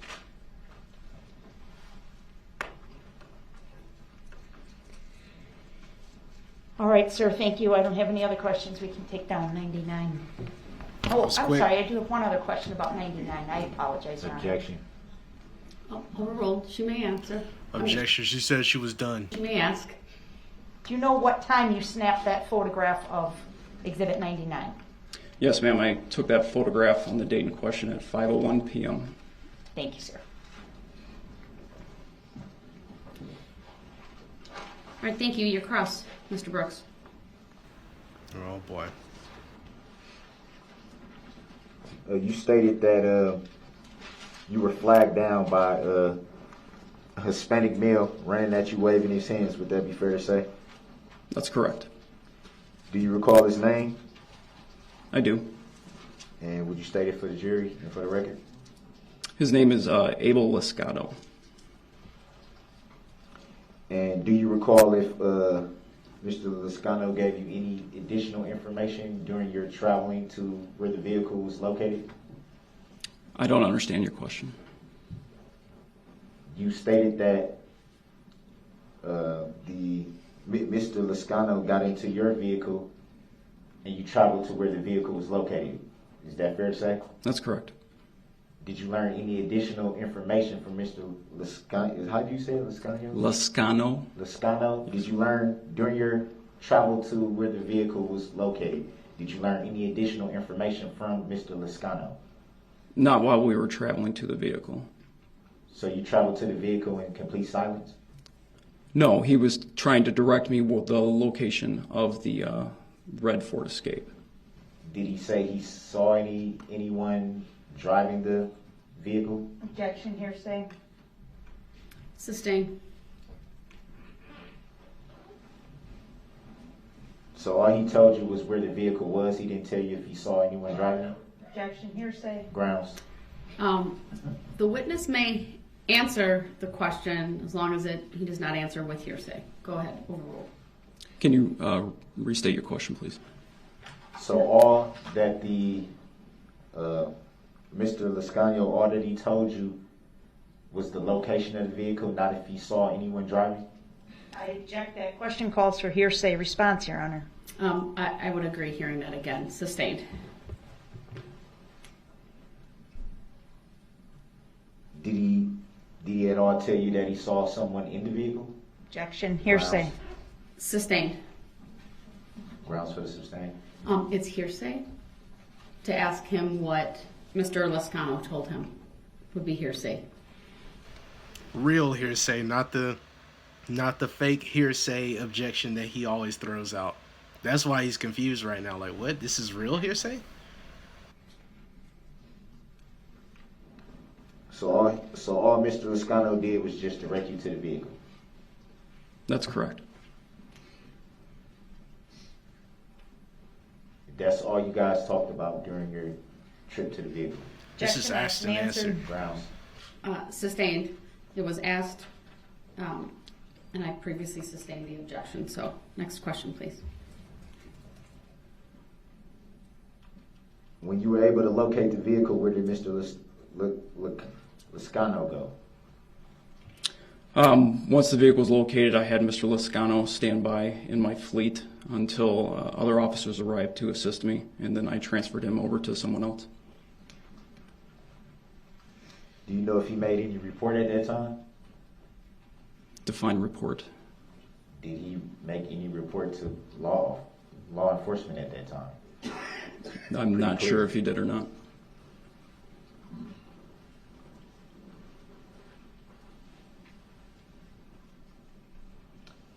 recall Mr. Lascano yelling that there were subjects standing outside of the building? Objection, Your Honor. I'm going to excuse the jury while I take up a legal issue. All rise for the jury, please. Uh-oh, okay. Darrell, I guess he asked something he's not supposed to ask, or he said something that he said something that Judge Jennifer previously ruled on that they shouldn't speak on. And now everyone has to be removed.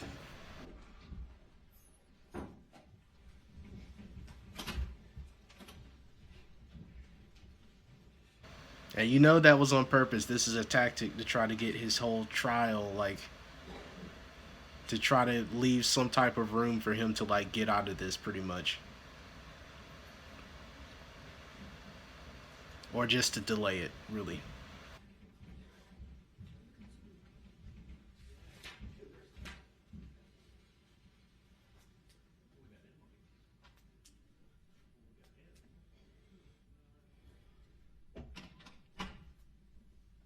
Thank you. Be seated. Here we go. Mr. Brooks, before I have you question this witness any further, it sounds like to me that you are attempting to offer through this witness the statements made by Mr. Lascano. If that is what you are trying to do, you may not do that. You will have to call Mr. Lascano as a witness if you so choose, if he's on your witness list. But that your questions are seeking to elicit hearsay from this witness. Oh, okay. So that was the issue. He keeps constantly... Okay. I see what's going on. That's why I had the jury removed so I could... You have to coach this guy every time. My ruling and why I'm going to direct you not to ask this witness questions about what Mr. Lascano may or may not have said. I'm reading directly from his report. That would be double hearsay then. Because it's not, you need Mr. Lascano here to say what he told this officer.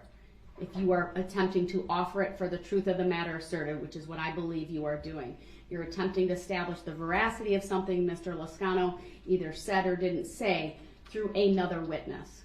That is hearsay. So it's not hearsay for the prosecutor to bring up. I'm not going to talk about other rulings. There's been an objection by the state, and I'm sustaining the objection, and I'm directing you not to ask this witness questions that would call for this witness to say what Mr. Lascano said. That is hearsay. That is textbook hearsay. He's not going to move on. Dude, move on with life. For me to object to hearsay from the prosecution along the lines of the same type of thing. I'm not going to have a debate on what may have come in previously. I know you've made a number of hearsay objections, many of which the answers that were being provided were not hearsay. But I would direct your attention to 908.01 of the Wisconsin statutes. You have that book in front of you that I provided to you a number of days ago at the beginning of this trial or near the beginning of this trial. So I guess he's sitting here, he just refuses to read it. So pretty much whatever he wants is just supposed to go. If you tell him the truth, he doesn't want to hear it. He's not going to read that right now. Like, people were telling me, which I do remember there were times where, like, he was provided with papers and, like, he just threw them off the table. Or he threw them somewhere. But, like, someone said that he even ripped some papers up and everything, and, like, that's crazy. I guess that's coming, like, a little bit later into the trial, but he's not going to read this. He just wants whatever he wants. So there's the definitional section of the statutes, which defines hearsay. It also, and then if you go on to 908.02, that's obviously one you may want to look at as well. And then 908.03 has the exception. So unless you can give me an exception, sir, as to why this witness should be allowed to answer those questions, I'm going to, again, direct you not to ask these questions. I'm reading directly from his report, the report that he wrote. Nothing is coming from I'm reading directly from his report. That's what I have in Doesn't front change of the me. fact that it's hearsay. You said what? That doesn't change the fact that it's hearsay. So it his actually report creates is another hearsay? level of hearsay. It's an out-of-court statement. So Not his, this witness made, but what another witness made. So you have to. so I can't read from his report that he Going wrote. right over his head. You can't ask this witness questions that call for a hearsay answer unless there's no objection from the state. Right or over you his can head. convince me there's an exception to the hearsay rule that applies. Do you have an exception you'd like to offer to the court? So I might as well not read the report that he wrote then if I can't question him about the report that he wrote. Please don't. You're misunderstanding, sir, Don't what do that. is hearsay. No, just let him accept that and just let him just let him think that and not ask any questions about the reports. He doesn't know what he's doing. And I all I can tell you is I'm sustaining the objection. I'm going to bring the jury back out, and we'll go from there. All right, Madam Clerk, bring the jury out, please. Clear bias. Clear bias. Mr. Brooks, I understand you may I don't disagree consent to with or agree to the. being called that name. For the record, again, I'm here as a third-party intervener on behalf of my client. I don't know why that's not understood by now. It's not understood because literally nobody cares. That's the point that we're trying to get through to you. No one cares about any of that. We know what your real name is, so it doesn't matter to anybody. So I guess I can't bring up the plaintiff either, huh?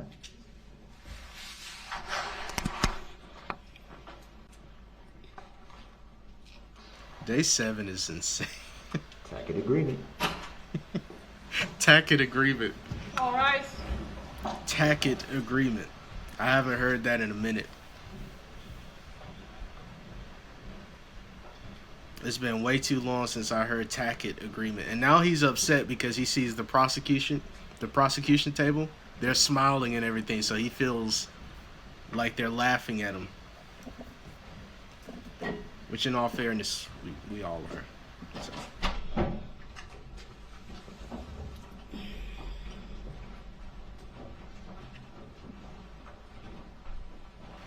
I see why everyone wanted me to.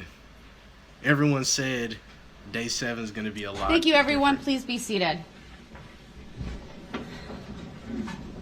Continue with your questions, sir. Yeah, I gotta tread lightly. The jury will disregard that last comment I don't know why. and that one as well. Bias. It's not your opportunity to testify. You'll be given an I'm not opportunity testifying. should you choose I'm later, not sir, but testifying. please question the witness. If Thank I you. could ever get to it, I'll do that. And again, the jury will disregard that statement. It's not evidence. His feelings are hurt. His feelings are very much hurt right now.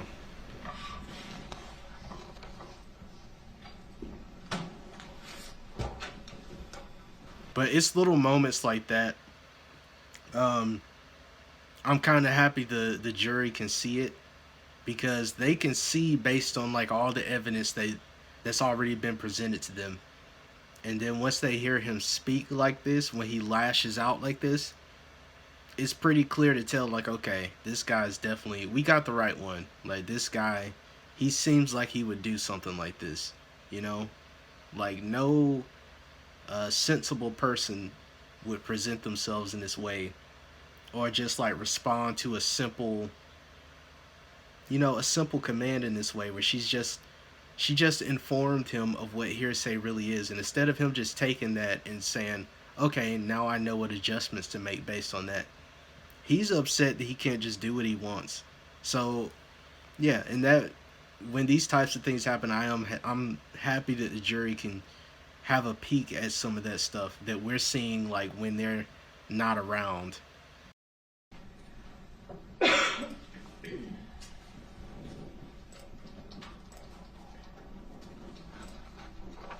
You made reference to a hat being on the hood. Can we pull Exhibit 99 up again?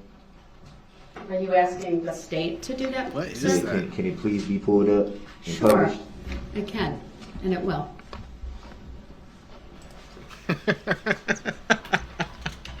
He's such a clown, man.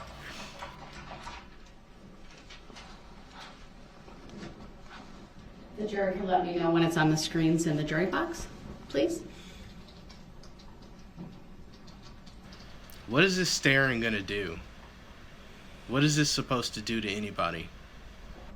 All right, it's in the jury box. Continue, please. You testified to this being a hat, right? That's correct. And from this picture, can you tell what that is? Not specifically. So how do we know if that's a hat from looking at this picture? From looking at this picture, it would be difficult to determine if that's actually a hat. So it'd be fair to say you don't know what that is. Based on this picture, Based on this picture. Based on this picture, I'm not able to determine what that item is. Would it be also fair to say we can't even determine if that's outside or inside of the vehicle at that point? I would disagree and say that is on the exterior of the vehicle. And how would you the make hood. that assumption if you can't tell what it is? Objection, argument. Grounds. Sustained as to the form of the question. Can you clear that? Thank you, Madam Clerk. He's breaking down right now. You So can upset that a woman definitively told say him from what this to do. picture that you can tell where the item is based on this picture. Yes. Are you going off what you found or what you can see from the picture? I can see from this picture that that item is on the exterior of the vehicle between the hood that is destroyed and the windshield. So it's on the hood? It is between the hood and the windshield of the vehicle. And you can tell that from this picture? Objection as an answer. Grounds. Argumentative. Sustained as to both grounds.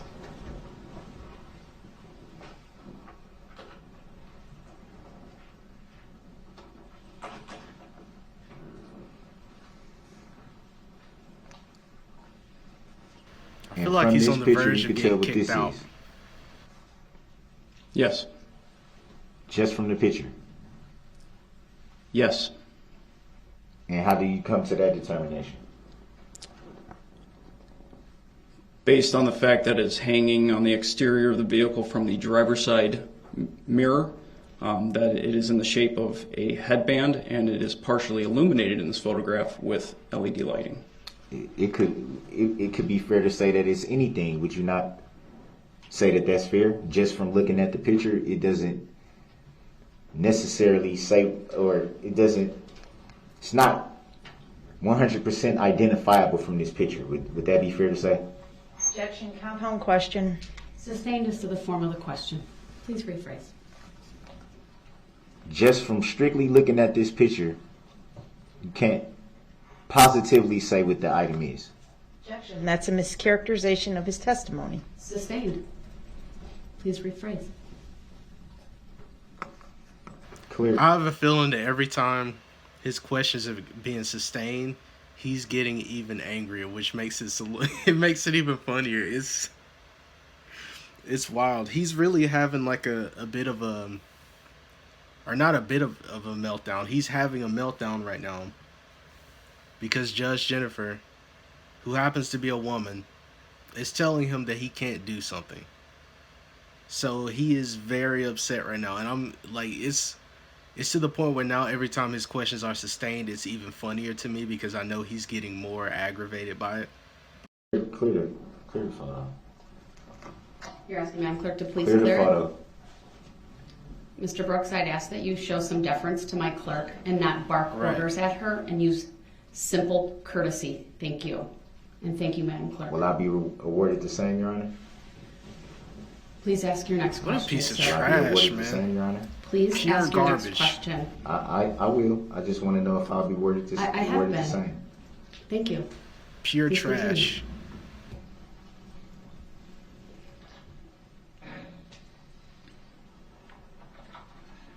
Did you talk to anyone who lived in the residence?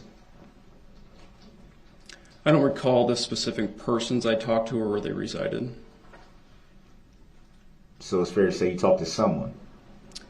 There were multiple people outside of the residence and in the area at that time that I spoke briefly to.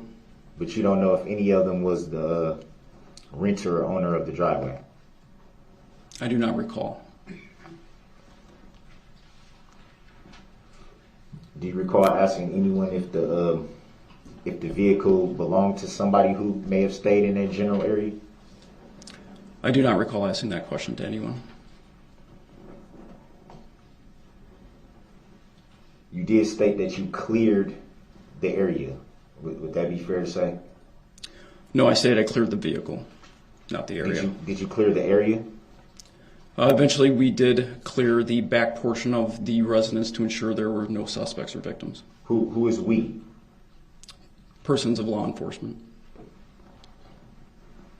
And did you wait until law enforcement came before you started to do that?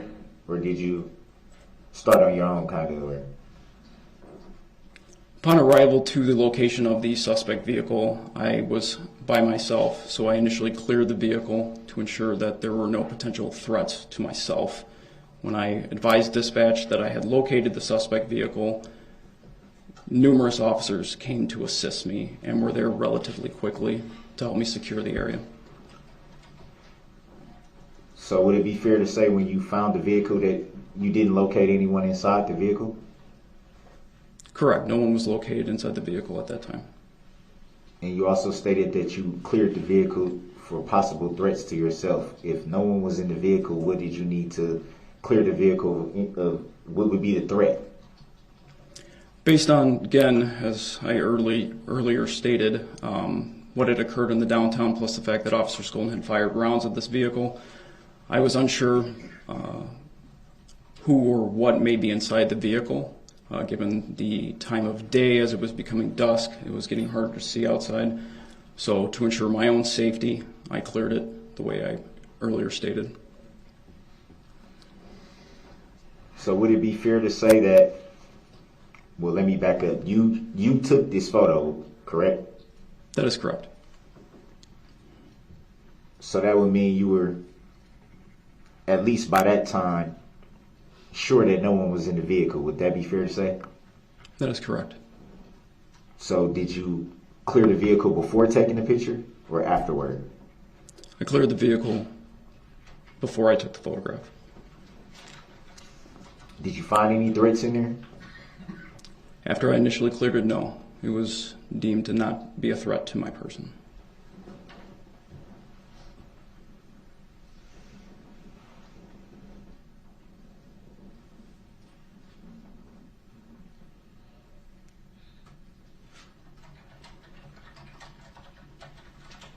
Did you do any other investigating after you had took this photo? Can you rephrase the question? Did you do any other investigating after you took this photo? After the photographs were collected of the vehicle in place from multiple angles, I did locate identifying information inside the vehicle. What I'm asking is, so let me back up. So that was the extent of your investigation was finding whatever you found in the vehicle at that point. Correct. Grounds. I'll withdraw. Thank you. Correct.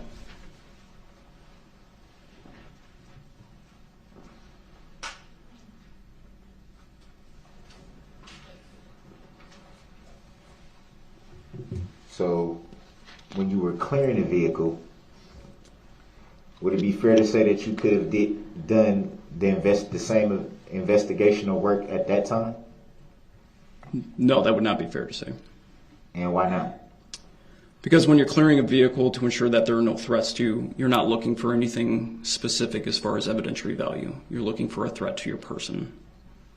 So you would clear the vehicle of threats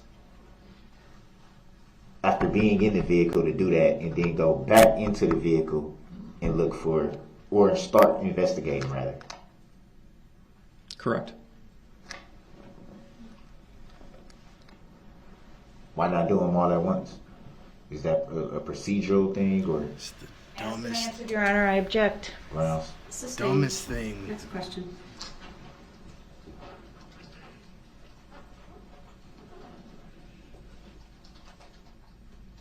Is it usually procedure to investigate later on after clearing for threats? Yes, you always want to ensure that where you're working on an investigation is clear of threats and that you are safe. Would that be the same protocol if you were searching a home? Objection relevance. Grounds? Sustained.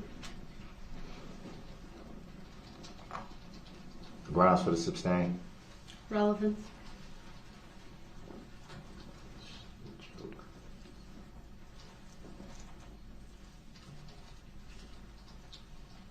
And you may mention that the vehicle wasn't, I guess I would say, touched or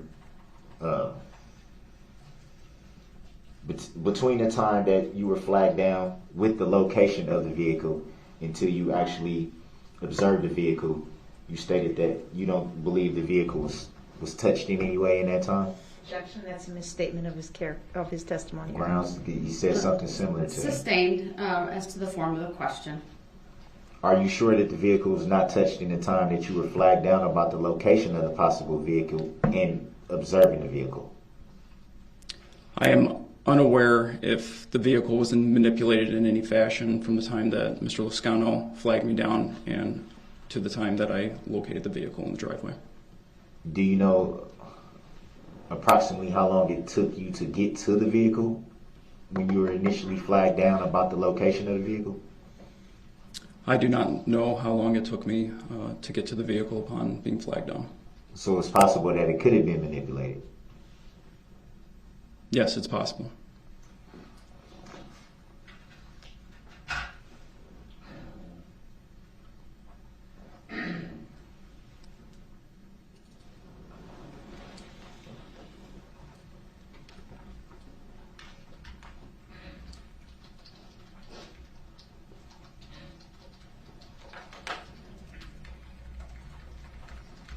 At the time that you located the vehicle,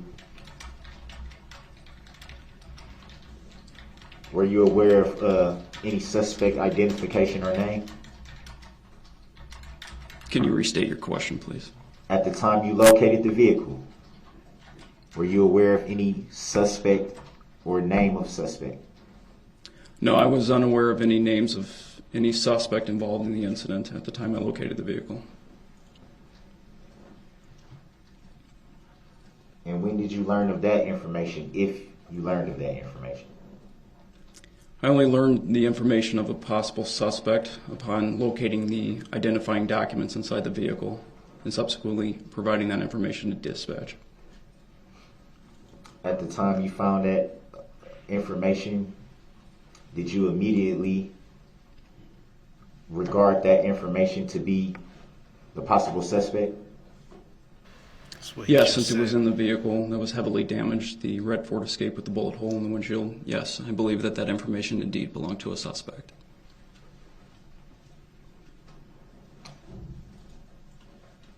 And at some point you ran the license plates number. Would that be fair to say? Correct, I did. And you also stated that it was registered to someone that was not the suspect. Would that be fair to say? As far as I know at that, or I'm sorry, as far as I knew at that time, I did not know if the person registered the vehicle to was a suspect or not.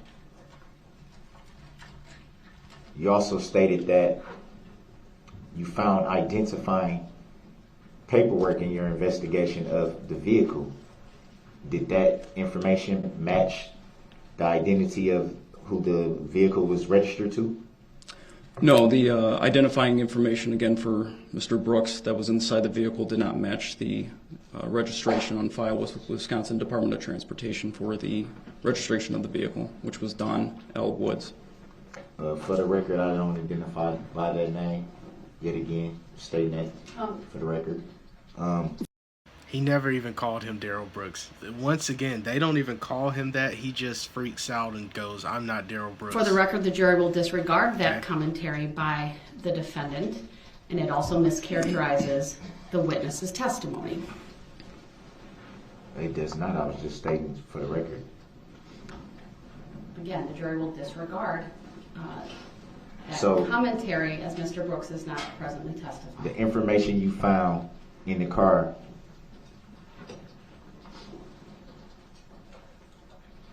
the vehicle was not registered to that person, correct? That's correct. So there's a possibility that at any time, multiple people can utilize that vehicle. Would that be fair to say? Objection, speculation. Grounds. Calls for speculation. Sustained. Would you agree that a vehicle registered to one person and information found by another person constitutes that more than one person used the vehicle? Objection. Grounds. Go ahead. The question was, does that prove that more than one person could drive the car? That's an improper question. That wasn't the question. Well, sustained as to the form of the question and assumes facts not in evidence. State that last part again. It assumes facts not in evidence, your question. Your next question, please.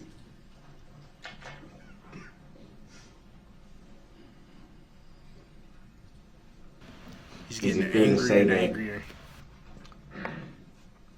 people leave all types of informations in family members' vehicles at any time? Objection. Grounds. Irrelevant, speculation. Sustained. Grounds for the sustain. Ask your next question, Mr. Brooks, please. May I have the grounds, please? The objection has been sustained. Ask your next question, please. May I have the grounds? The court's Please, not answering that. 90611. The 90611. record is self-evident. Is that a tacit agreement?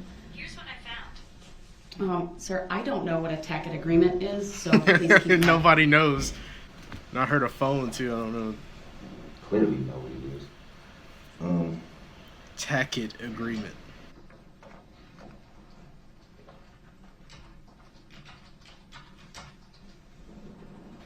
A lot of people were clearing that up in the comments for me. I had no idea what that was at one point. He's trying to say tacit agreement. People had to like inform me about that stuff too.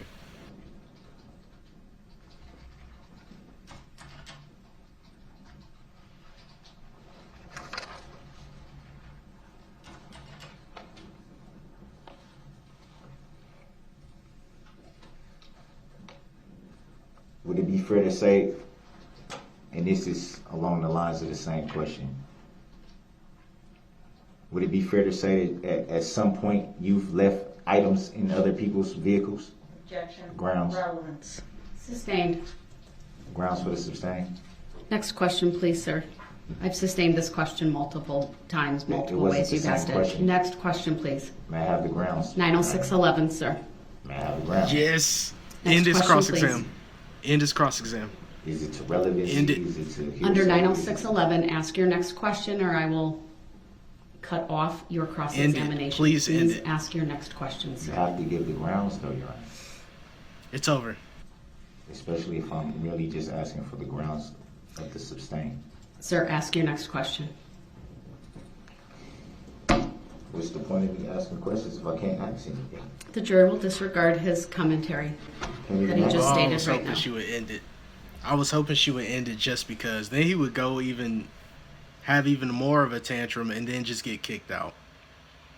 Because ultimately that's what I want. I want for him to just spend as much time in the other courtroom as possible.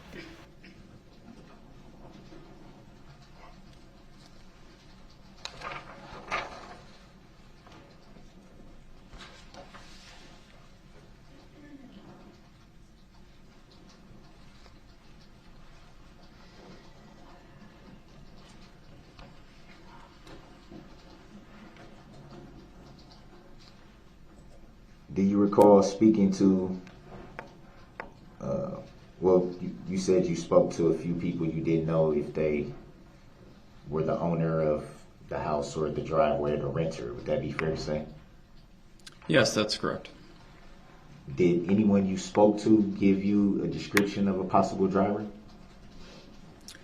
I was given multiple descriptions by multiple parties of multiple suspects that had fled the vicinity of the vehicle. And what do you mean by multiple descriptions of multiple suspects? 2, 3, 4 people, 5? I was given information that one male black suspect that was taller, wearing blue pants and black, had run southbound on Maple towards College. Additionally, I was given information that 2 shorter male blacks wearing gray sweatpants had run in a westerly direction from behind the residence at 338 Maple. And then later I was also given another description of a male black, unknown height, wearing like a gray sweatshirt and pants. You said medium height for the last description? Unknown height. Unknown, okay, I'm sorry, unknown height. Did anyone you talked to report the sound of a crash? No, no one I spoke to at this location reported anything regarding the sound of a crash. Did you see any signs that there may have been a crash once you and other officers were securing the area? As far as the vicinity around the vehicle or the vehicle itself? The general area. As far as the general area, given the time of day, I was unable to determine if there was any signs of a crash in that vicinity.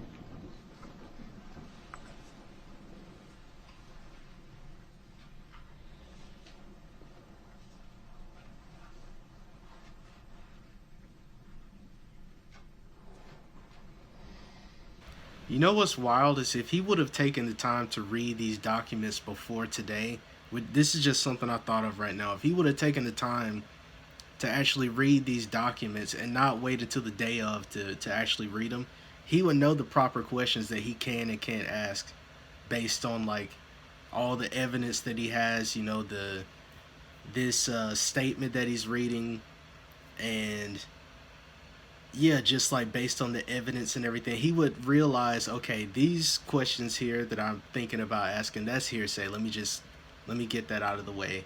And these would actually work. But of course, that's too much work for him to do. He just wants to get upset that he can't do whatever he wants, which is like the silliest. It's beyond silly. It's not even people that you. When it's a grown man acting this way, while it's talking to the beyond people that silly gave at you that the point. descriptions, did they identify themselves as living close or living in any of the houses in that area? No, due to the chaotic nature of the event, I did not ascertain where these individuals lived or if they were associated with any neighboring residents. Do you know if they made any other statements to any other law enforcement that was there present with you at that time? Not to my knowledge. Why do you think you received so many different descriptions of suspects? Multiple people from multiple angles observed different things, and there was a lot of people there. It was a very chaotic event. Even this particular scene was chaotic and hectic with numerous people coming to and from, so it was difficult to determine that information. Did any of the people that you spoke with give any reason to why the suspects that they identified would run from the scene? Objection. Speculation also calls for hearsay. Grounds. Sustained. Grounds. Next question, sir.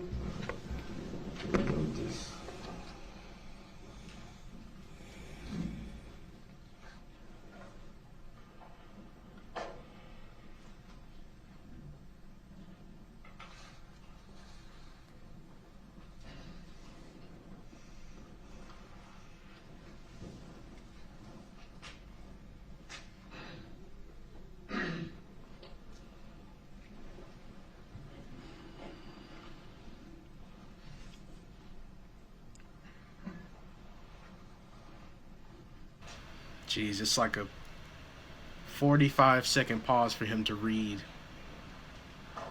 his questions. Do you recall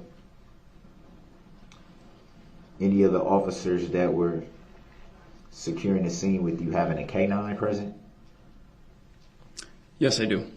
And do you recall what officer that was? That was Officer Bausman, who was a K9 handler with the City of Waukesha Police Department.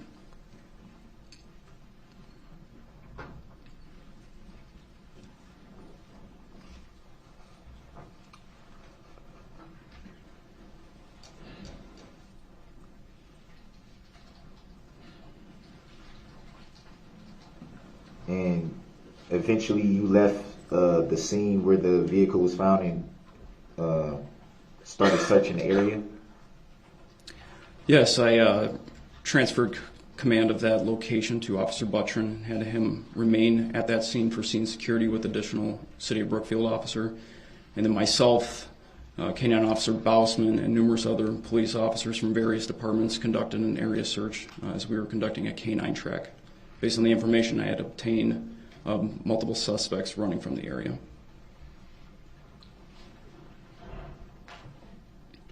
And do you recall what time you went back to where you initially observed the vehicle? I do not recall what time I made it back, but it was some hours later.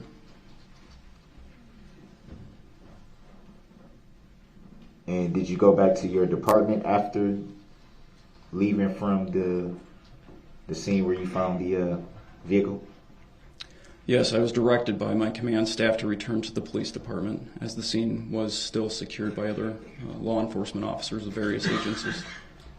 And were you instructed to make contact with anyone at that point? Yes, I was. Do you recall who? I do. May you state for the jury and for the record? Yes, upon arrival to the police department, I was directed to make contact with District Attorney Sue Opper. And when you say Sue Opper, are you referring to District Attorney Sue Opper? Yes, that's what I said. Is she here in court today? Yes, she is. Can you point her out for the jury? She's seated at the prosecution table wearing the gray cardigan. Let the record reflect that the witness has identified Attorney Opper. No objection, Your Honor. The record will so reflect. And do you recall what the nature of the contact was with Attorney Opper? Yes, I was directed to locate Attorney Opper in the downtown area at the scene of the parade incident and subsequently transport her back to the City of Waukesha Police Department. So I'm assuming make contact with her at the parade, so you went and picked her up? That's correct. I picked her up in the area of Maple in Wisconsin. Correction, I'm sorry. The area of Maple and Main Street. Let the record reflect. He picked her up in the area. And did you continue that contact after picking her up? And let me back up. Where did you go after picking up Attorney Opper? As I stated, once I picked her up, I transported her back to the City of Waukesha Police Department. And did you continue to have contact at that point? I did. And what was the nature of that contact? District Attorney Opper and I worked together to draft a search warrant for the 2010 red Ford Escape SUV that was in the driveway of 338 Maple Street. You said a search warrant? Correct.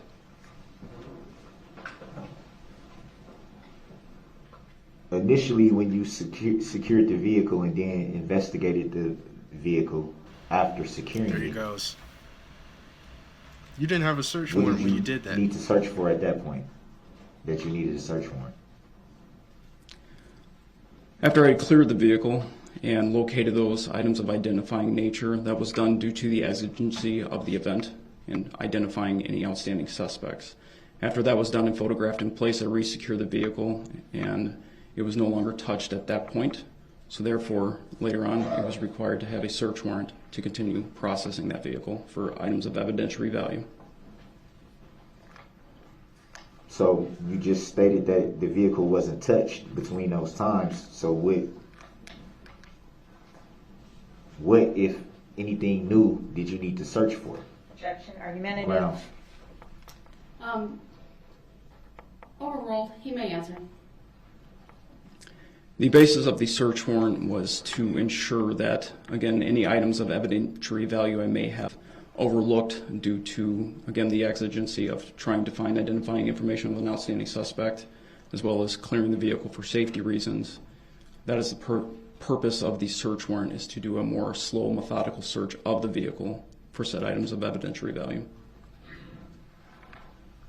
But it would be fair to say that after initially clearing the vehicle, for, as you said, for any possible threats to you, and investigating the vehicle further a second time, what did you feel would be of evidentiary value at that point that you hadn't already observed before? Objection, asked and answered. Grounds. That's the point of achieving the Grounds, search I'm warrant. referring to him stating the evidentiary value. Asked and answered. Sustained. So what was the evidentiary value that you were looking for Same objection. with the search warrant? It's the same question a different way, so I'm going to sustain it. It's been asked, it's been answered. Next question, please. Can you give an example of what evidentiary value is? Something of evidentiary value can really be anything that's pertinent to the case. An example would be like a shell casing or a spot of blood that can render DNA results, things of that nature. Did you find any of those things when obtaining the search warrant? Objection. Grounds. Well, that's factually inaccurate, Your Honor. It assumes a fact, not an evidence. I'll sustain the objection as to the form of the question. Did you find, upon obtaining the search warrant, were you able to find anything of evidentiary value? Same objection, assumes a Grounds. fact, not an evidence, Your Honor. Sustained. It assumes facts, not an evidence. Please rephrase and establish a foundation related to whether this witness performed that subsequent search.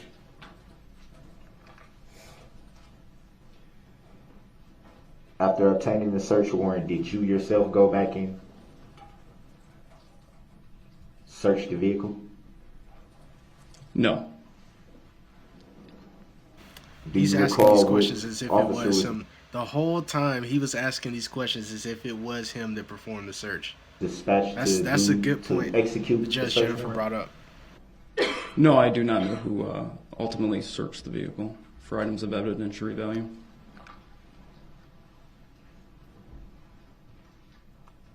Do you recall if the vehicle was then towed from that area at some point? Yes, the vehicle was removed at some point. I do not know when or by whom. Do you recall where it was moved to? I do not know where the vehicle was moved to. You stated earlier that you did observe a gunshot in the windshield. Did you notice any other bullet marks? No, the only mark that I observed related to a gunshot was the bullet hole in the windshield on the passenger side.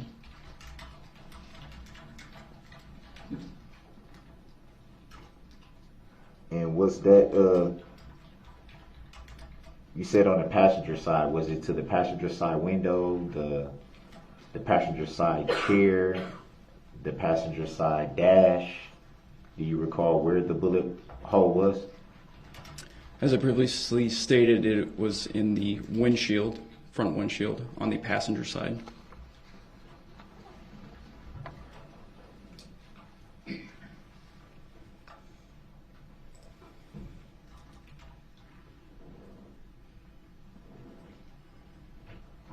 He should end this cross-exam. He's not asking anything. Were you at any valuable. time given a copy of the search warrant? Yes, upon completion of the search warrant, I was given a copy. The original went over to the command center. is it a standard protocol that, being that you were the one that obtained the search warrant, is it usually a thing where you don't have to be the one to execute it? Any other officer can execute it? Based on the requirement of the search warrant to process this vehicle for items of evidentiary value, that's beyond the scope of my training and experience. So therefore, it was relayed to persons that are capable of actually doing that.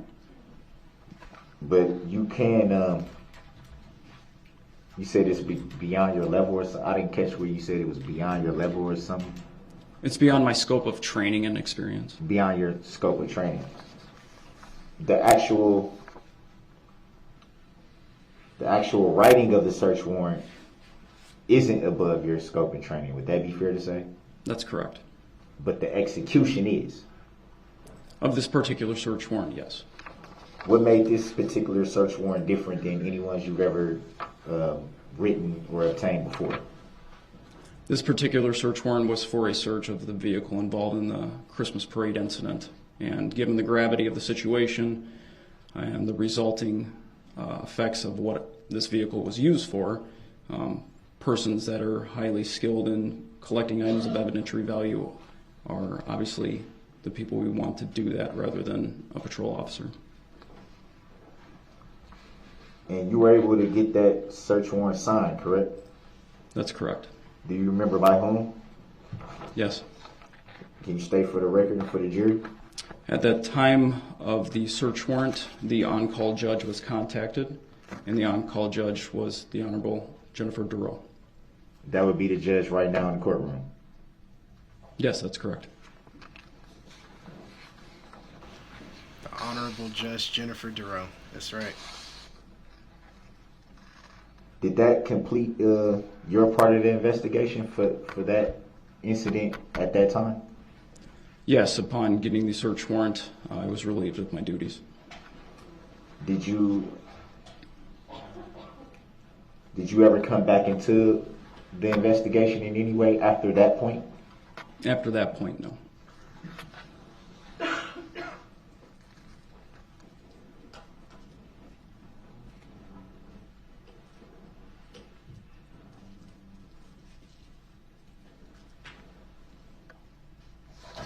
He has nothing else to ask of value right now. I think he's just genuinely curious about the process.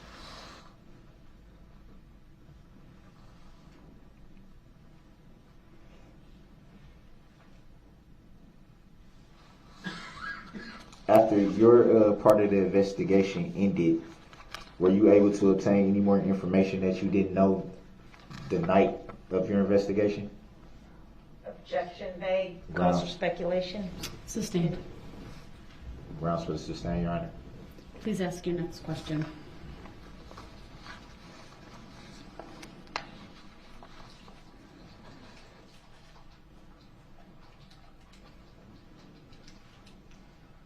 It's gonna be another 60 seconds.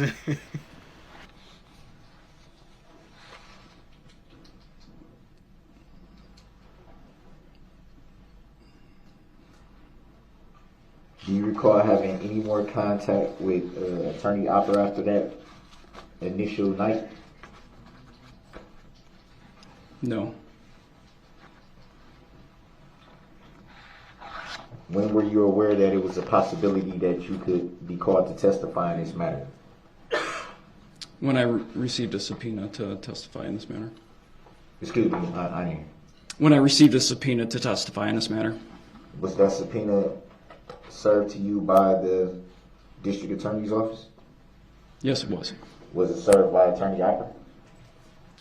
I don't recall who served me directly. I believe it was via electronic. Do you recall when you received that subpoena? I don't recall the exact date, but it was a few months ago. So it's pretty recent, but a little time since you received it. Yes, that's fair to say.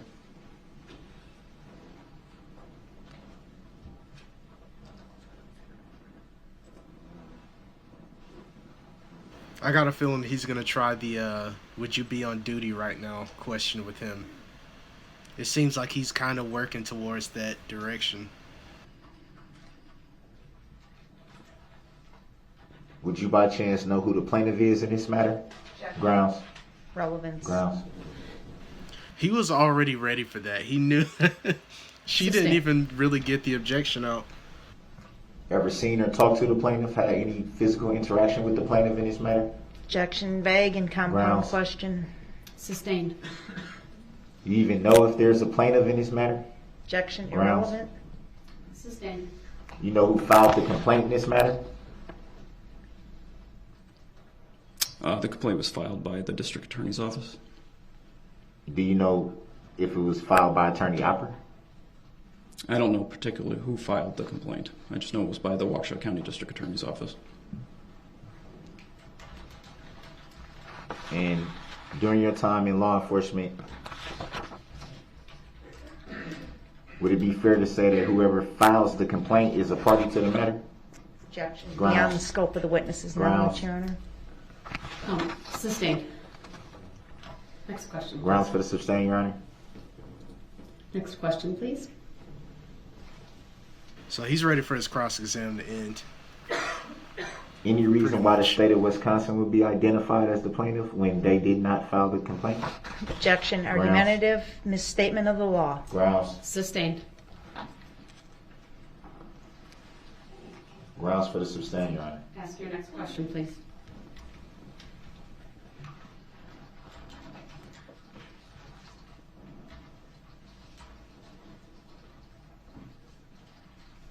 Was that the grounds? Next question, please. The jury deserves to know this. The jury will disregard that last statement. They need to know. I've sustained the objection, sir. Ask your next question, please. I'm aware that it was a sustain. I'm aware. I just wanted to know the grounds. You can't keep hiding stuff from the jury. Mr. Brooks, the court is not hiding anything Okay, from yeah, anyone. he's ready for this to end. He's ready for this to end right now. Disregard that last statement. It is not He's trying to evidence provoke her in to any do way it. in this case.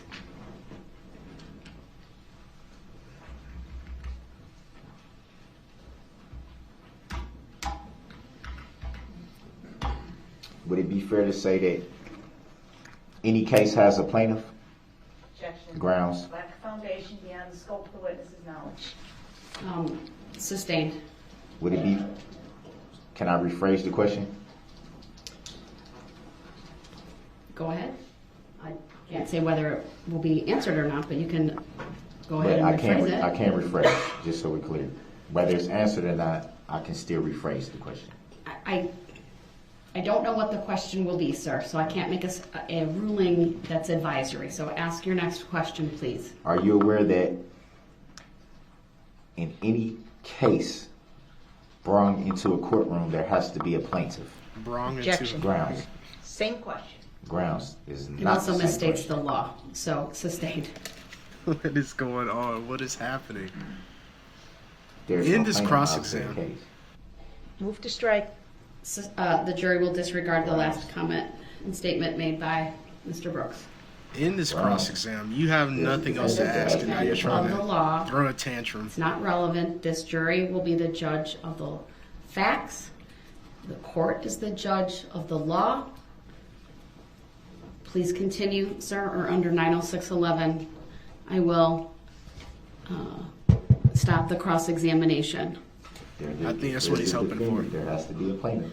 Mr. Brooks, please stop. The jury will also disregard that statement. It's a mischaracterization of the law. It's a misstatement of the law. Based on what law or fact, Your Honor? And I'll address that with Mr. Brooks once again after the jury has been excused.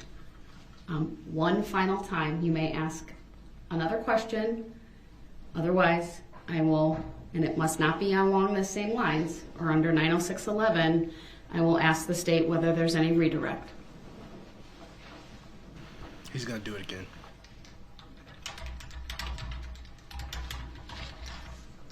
Do you know of anyone who filed a claim in this matter? Objection. Grounds. Irrelevant. Grounds. It's also vague, so I'll sustain it. So the grounds is vagueness. And relevance. Is it vague or is it relevant? Sustained, Mr. Brooks. Next question.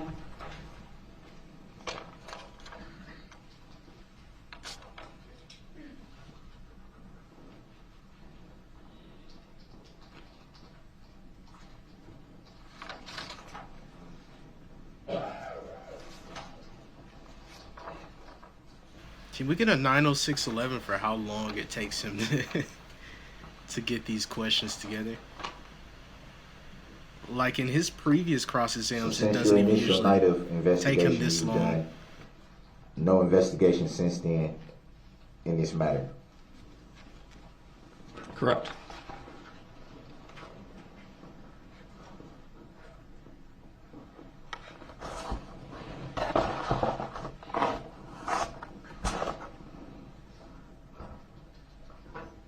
And have you seen any news reports?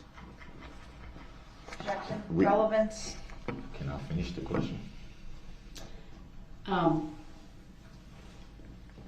You can, there's been no identification, so under 90611, meaning of, I'm going to sustain the objection without hearing the rest of the question. He's so angry about it. Look at his facial I don't see how it would expression. have any relevance. He's I'll doing let the you make frozen an in offer place of proof thing after again. We're outside the presence of the jury, and if necessary, you can recall this witness. Next question. In that case, then That was gross. Since that is stated on the record, no further questions. I would like. Thank to you. Thank you. At some point. Sir, finish your cross-exam as to Just that said limited. no further questions. Okay, but as to that limited topic only. So if there are other things outside No, that don't let topic, him. He's done. He's done. please finish your questioning. He's done. I just said 2 times. I'm going to say it again. No further questions. All right, thank you then, sir. State have any redirect? No, nothing else. Thank you, Judge. All right, thank you. Thank you. Thank you for ending that. You may be Goodness. excused. 2 minutes between each question. I'm Pretty going to much. excuse the jury momentarily to take up a legal issue with the parties, and hopefully we'll have you brought back out shortly. You can use this opportunity for a comfort break, though.